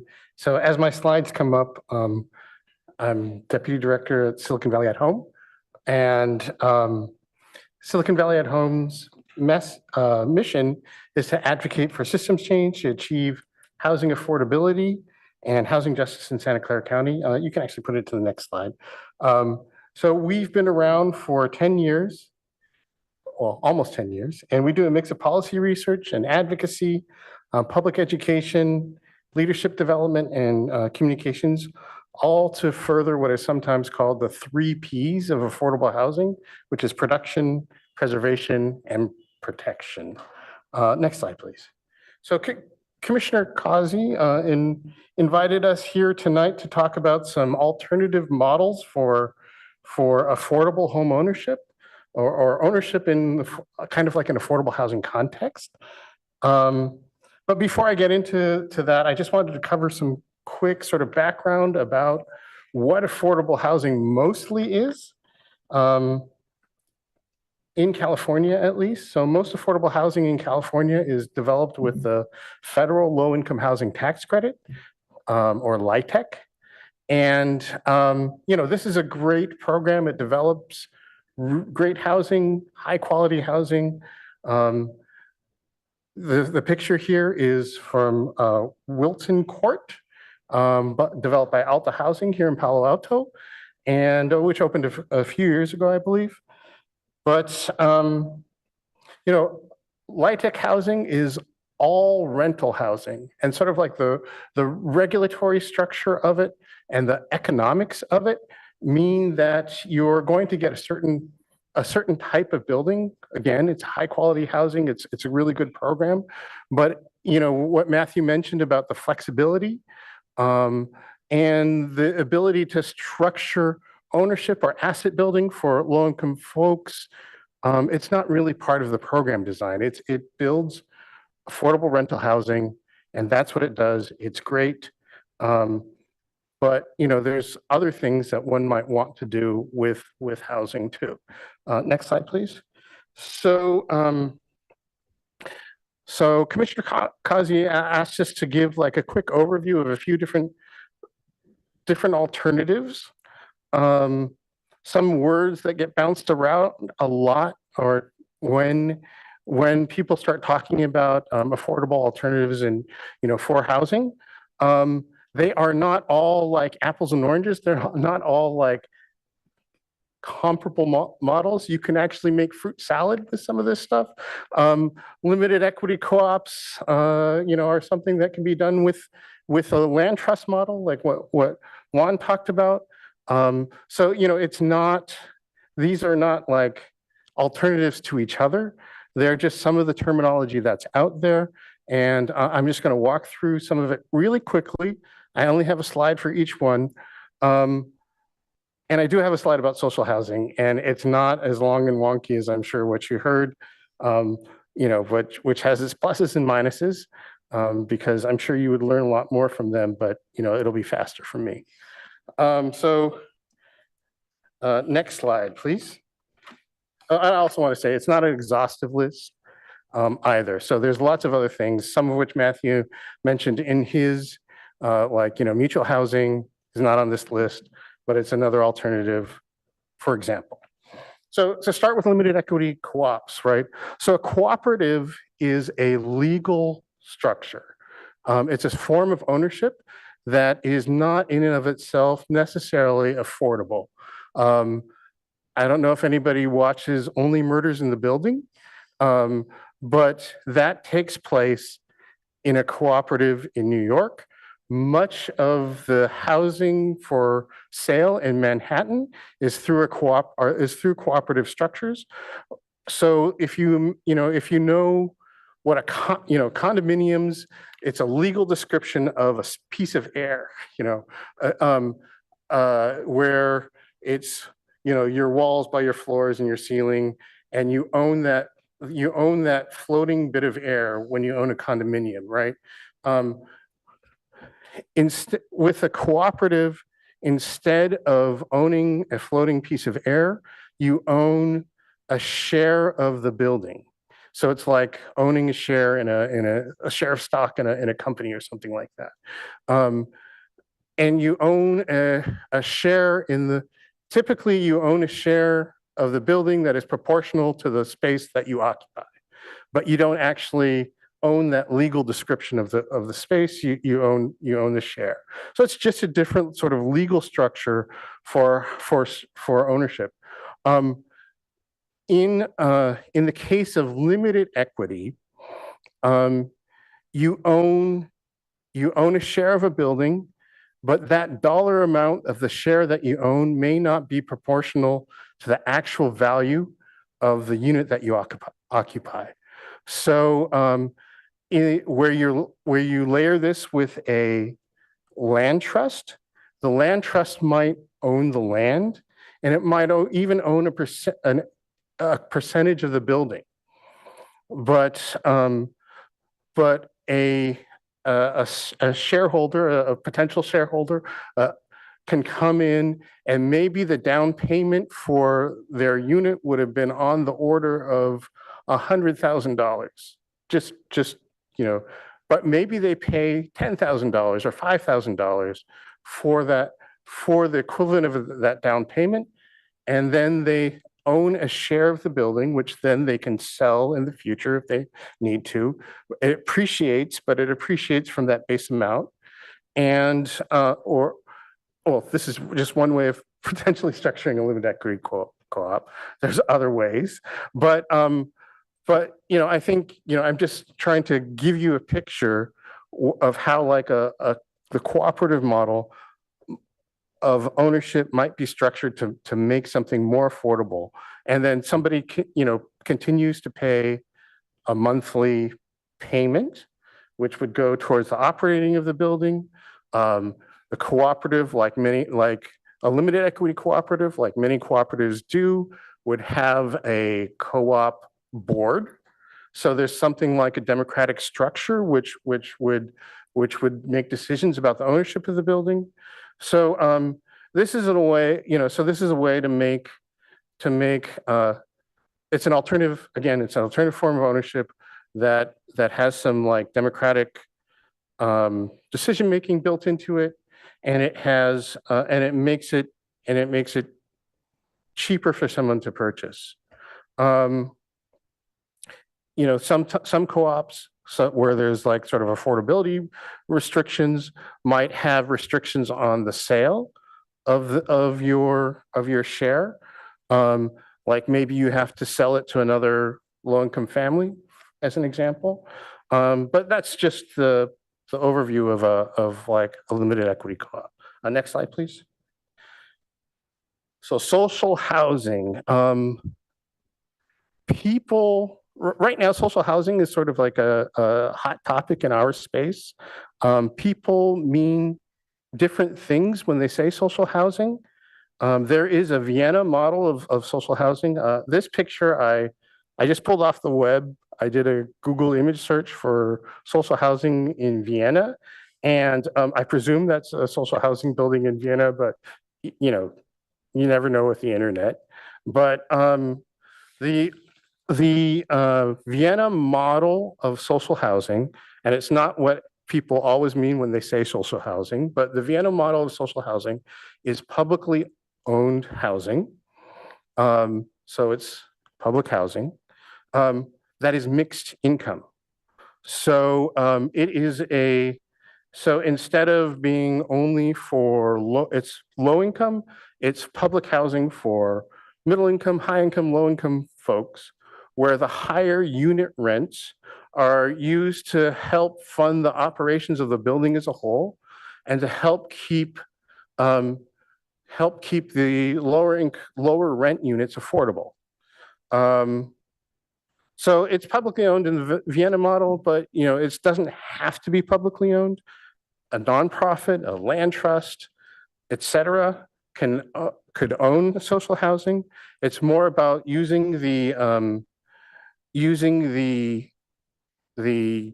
mixed income to have like higher quality of life in the building, have amenities, and just this ethos of having a population of people of different incomes living together.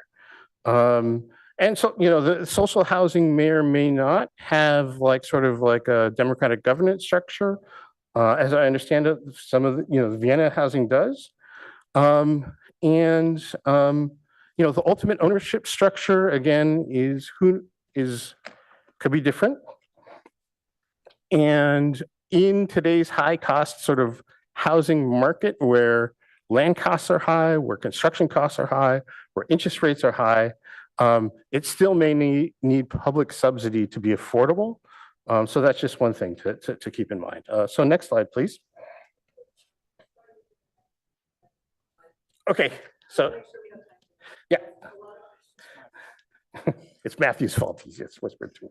So acquisition, rehab, and preservation.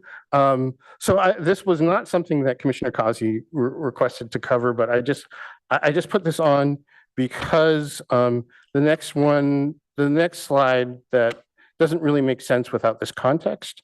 So this is what Juan was talking about a lot. That one thing that people are really concerned about is existing housing stock where prices are rising and maybe it's people have to move out. So one thing to do, which is hard to do with the low-income housing tax credit model, is to buy existing buildings and to fix them up and to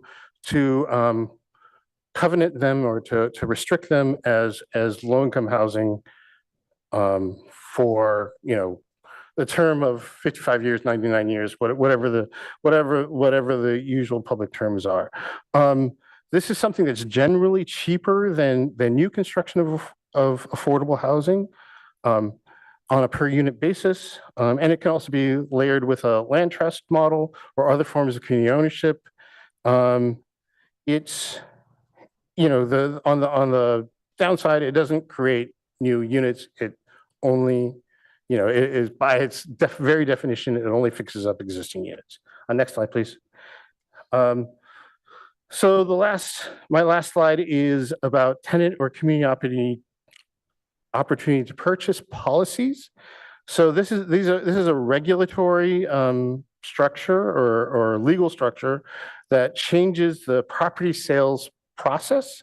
There's a lot of different options on how to change the property sale process, but the overall goal is to create opportunity for purchase of a property, purchase of an apartment building, or any housing that's being sold, depending on what's covered under the how you design your act, for tenants or community. So the tenants is a tenant opportunity purchase structure or a community-based nonprofit organizations, which would typically be called a community opportunity purchase act or structure.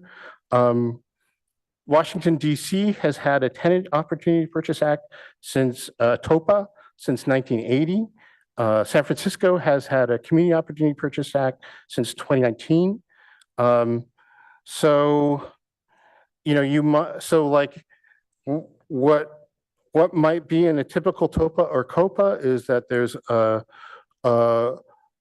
a requirement to provide notice to either the tenants or community-based organizations, and to hold the property off the market until that either the tenants have had a chance to put in an offer, or community-based organizations have a chance to put in an offer. So it just creates time within the process for other communities of interest to put in an offer on a building. It may slow down a property transaction. So there are people who don't like these laws because they feel it interferes with the market for property. And for these policies to be truly effective, there needs to be funding for the tenants to be able to purchase the building, which is not always easy to do, or tenants or the community-based organizations for the nonprofits to be able to purchase the building. So that's it in a nutshell. There's a whole lot more details to go into, but if you have, open for questions. First, I'll just kick it off by saying thank you. It's really fascinating and exciting to see so many alternatives to what is the current market-based process. And thanks for coming and sharing and hopefully expanding some of the minds of Palo Alto about what we could do, because building housing is just taking too long. So thank you. And with that, I'll open up to questions. Curious to hear on your last comment in terms of, I'm struggling to phrase it, but what are some of the challenges that you get with the neighbors when these type of projects happen, and how do you handle it? Because the neighbors even may or may not want that, and things like that. So what is the best way to sort of manage, educate, and communicate and enable the whole community, including the neighbors in the neighborhood? I could take that one. So it really starts off with organizing with the tenants first and foremost. Elantris, like how we operate as the South Bay Community Land Trust, we don't just go into a property just to acquire it. We really need to have a consensus amongst the tenants who are living on the property, basically to give us permission to acquire the building. And through that, once we have that secured, we then go around the neighborhood and canvas and let them know, like, hey, we're the land trust. This is the kind of work that we're doing. You're welcome to join us in a general meeting, into a general meeting, inviting them into open spaces, and building the conversation around that, which is true community building, and ultimately supporting not just the tenants, but also the surrounding community as a whole. Because as a land trust, you're not just buying into a property, you really want to establish a community.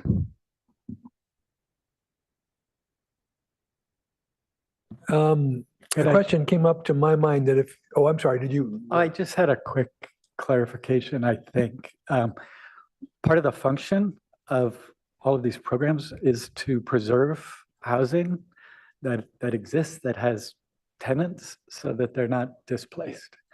And so what the question, these are folks that already have neighbors, and it's providing a kind of stability to the residents of the property that they otherwise wouldn't have. So our sense is that if it can come together, it's actually a net positive for everybody. So it has different issues than building a whole new large development.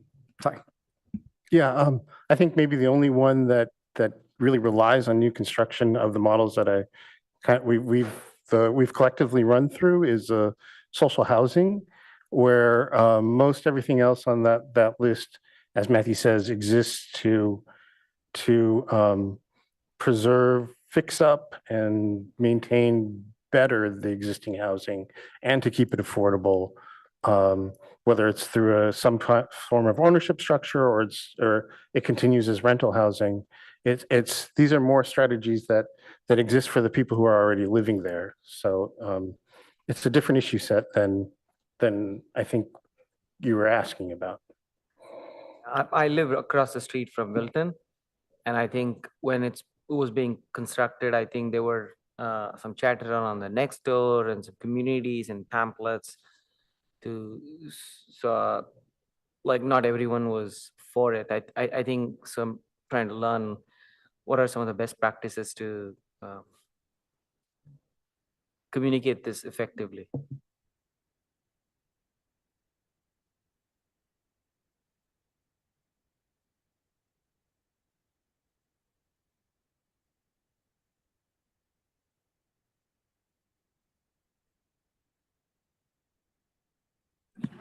I was involved with are you familiar with the Opportunity Center in Palo Alto? I was involved in that, and of the 89 units, some of the units are 250 square feet.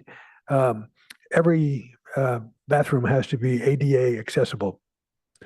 If you're buying an old building and you are refurbishing it and then putting out to ownership, does it have to now meet ADA requirements for the not just the apartments but the entire building?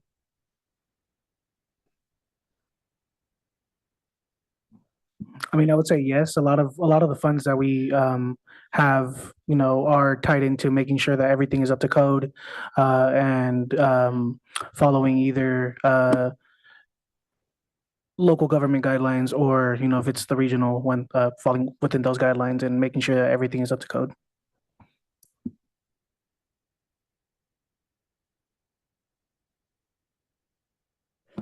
If you purchase an older building, you get grandfathered in with the codes that existed when it was built. However,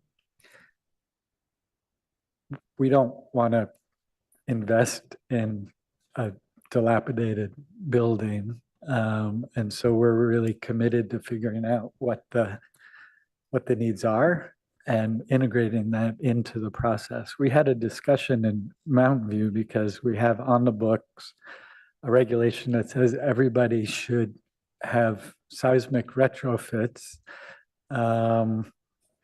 for what we call soft story buildings that are vulnerable during earthquakes. So we put that in.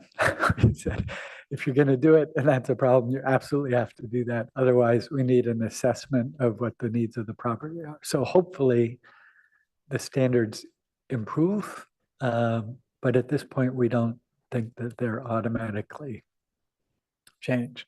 It would depend probably on where the money came from that was going into the property, because it all comes with its own restrictions. Yeah, where the money comes from is an important caveat to all of that, because some public funders will, even though you might be per local building and safety grandfathered into the existing structure, some funders may require you to do certain ADA upgrades. But that's usually a little bit more flexible than it would be otherwise.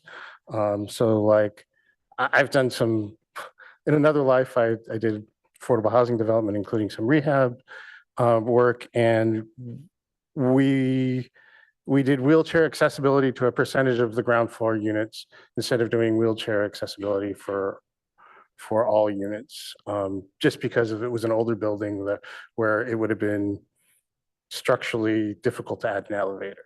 So that's so.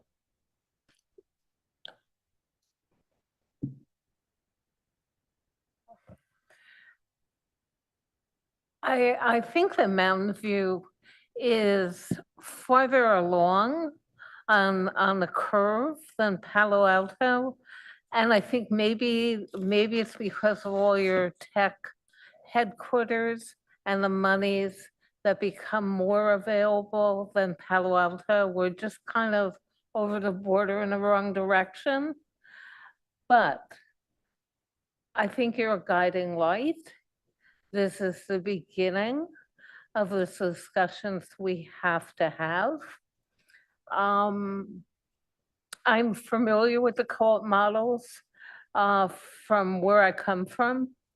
And I've looked around the Bay Area, and I shared with Commissioner Consley and Chair Simler one co-op that's existing in Richmond and the issues surrounding that, but it's a fascinating model. The question, are they going to be able to continue to have it in this economy? And what happens? So I think there's a lot of economic modeling that has to be done long-term to figure out today and going forward, and tax revenues and sales taxes. Because right now, I think we're in a polemic in which Measure A, we're trying in Santa Clara County to keep our hospitals open. So you're doing great work. I just don't know where we are in Palo Alto. We're moving forward with more housing. And of course, Commissioner Barr has been on the frontier of so much of this going forward. But what are your thoughts, Commissioner Barr? Are we there? Are we not there? Have we seen our day? Well, there has been a substantial change in the city policy about housing, a lot of it because we got zapped for not having a housing element that met standards.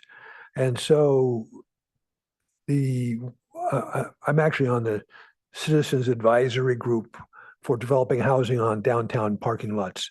And each lot has a letter, and Alta Housing went to lot T as in Thomas, which is on Linton, kind of behind the 7-Eleven on Linton Street. And I think they came in with a 5-story proposal, and the city council said, "What are you talking about? Make it 7."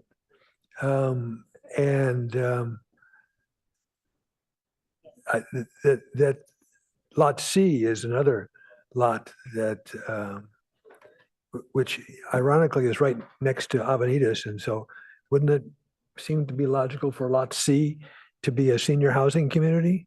But anyway, so we're working on building housing on parking lots, but that also requires taking other parking lots and building parking garages on them, so we maintain the same number of parking spaces. So we're working on it, and it's all going to be affordable, low income for these parking lot houses, but there could be several hundred units on parking lots over the next several years.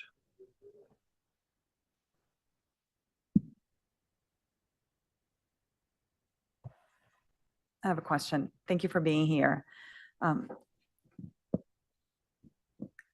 So looks like, and I'm not an expert on this, but apparently San Jose under AB 1033 is allowing the sale of ADU units. what do you think that impact is going to be of that? Do you think it's something that the city of Palo Alto should consider? And who are we helping out here?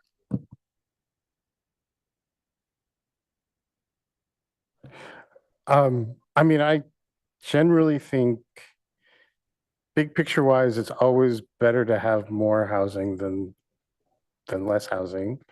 I think, ADUs are a fine strategy. And I think, for to have more to allow sale of ADUs, I also think is good too. It's not clear to me like what level of affordability that gets to. I mean, I think it's a good thing, and it's probably, if it was applied in Palo Alto, I would imagine ADUs actually go for a pretty penny because lots of people want to live in Palo Alto. And so I mean, ultimately, I don't know what level of affordability. I think it's generally good. And I think that if you want to serve the people who are most in need, you have to explicitly and consciously serve the people who are most in need.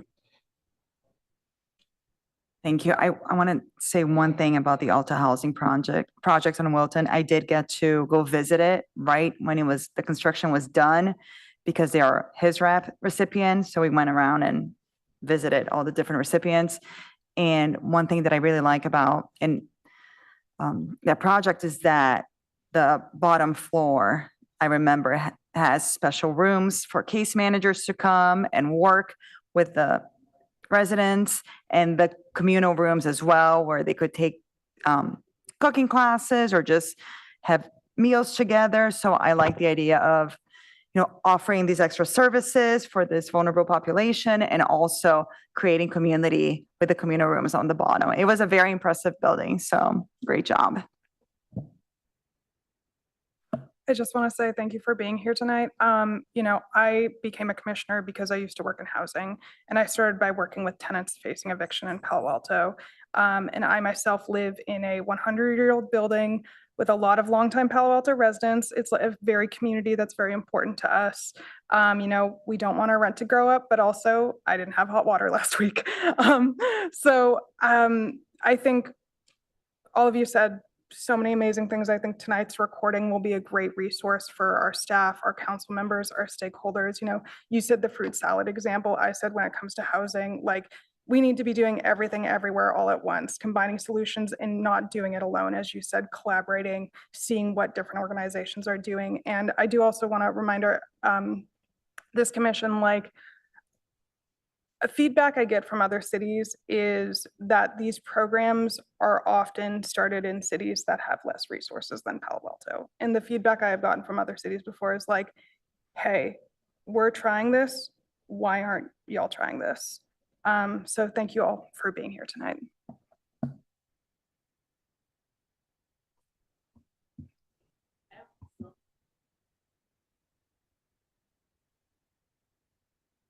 Microphone, please. Sorry, I was already, all right, yes, thank you so much. And I have questions that I think I have to chew on all of this. I'm going to stop myself from asking them all right now, and instead ask if we have any public comment on this topic. We have no public comment, but I would like to note that this was a topic that the public is interested in, and we did receive emails that were forwarded onto the HRC members. Yep.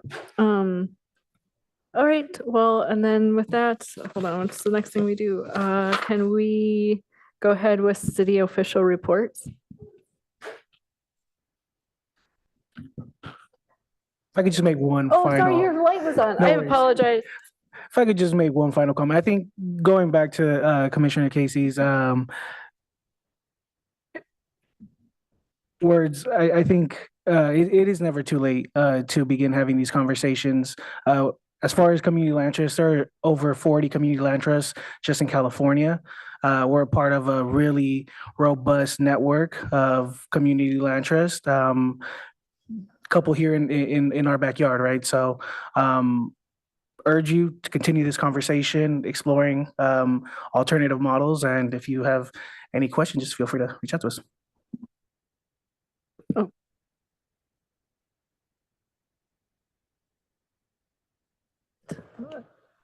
Any more questions? Sorry, I think I might have jumped the gun. Okay. All right, then public comment. We didn't have any public comment, is that right? All right, then we'll go to city official reports, commissioner reports. Well, yeah, that's fine. Council liaison is not here. Staff liaison is not here. Or actually, oh, Elena has reports. Okay.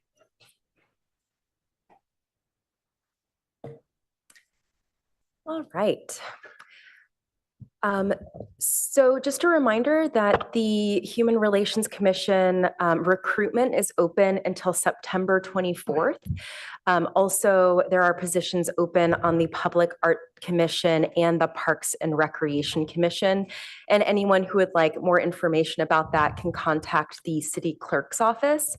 It's also listed on the website, but if you need any more information, feel free to reach out to me as well. And then to kind of bring us back to library events, we do want to highlight that on September 20th, they are going to have a Know Your Rights information session specifically about housing and immigration with the Asian Law Alliance. And then on October 4th, it will be Immigration Rapid Responder Volunteer Training with the Santa Clara County Rapid Response Network. And then lastly, on November 24th, it'll be Know Your Rights information for the immigrant community with the Day Work Center of Mountain View. And all of these events are at the Mitchell Park Library and again, can be found on both the city calendar, but also the library's very full calendar. If you ever look on there, they have something going on, I'm pretty sure every day.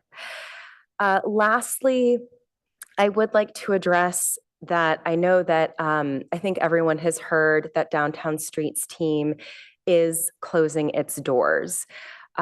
We, as you know, work with them specifically through the through his wrap, and wanted to let you know that city staff, including myself and the city manager's office, are in dialogue with the Downtown Streets team and then also our other nonprofit partners to help with this transition. And I know that there is particular concern about the food closet, and that piece is something that Minka and I in Human Services we are working on and hope to have an update for you certainly by the next meeting, but we'll also keep you posted. And that's it for me. Thank you, Elena.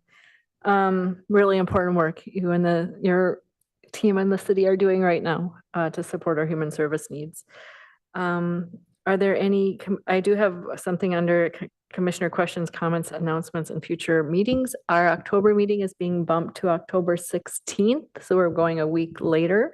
So just note that in your calendars. We will not be meeting on the second Thursday, but the third Thursday of October. And with that, I think we are okay to adjourn. Sorry, there was one more.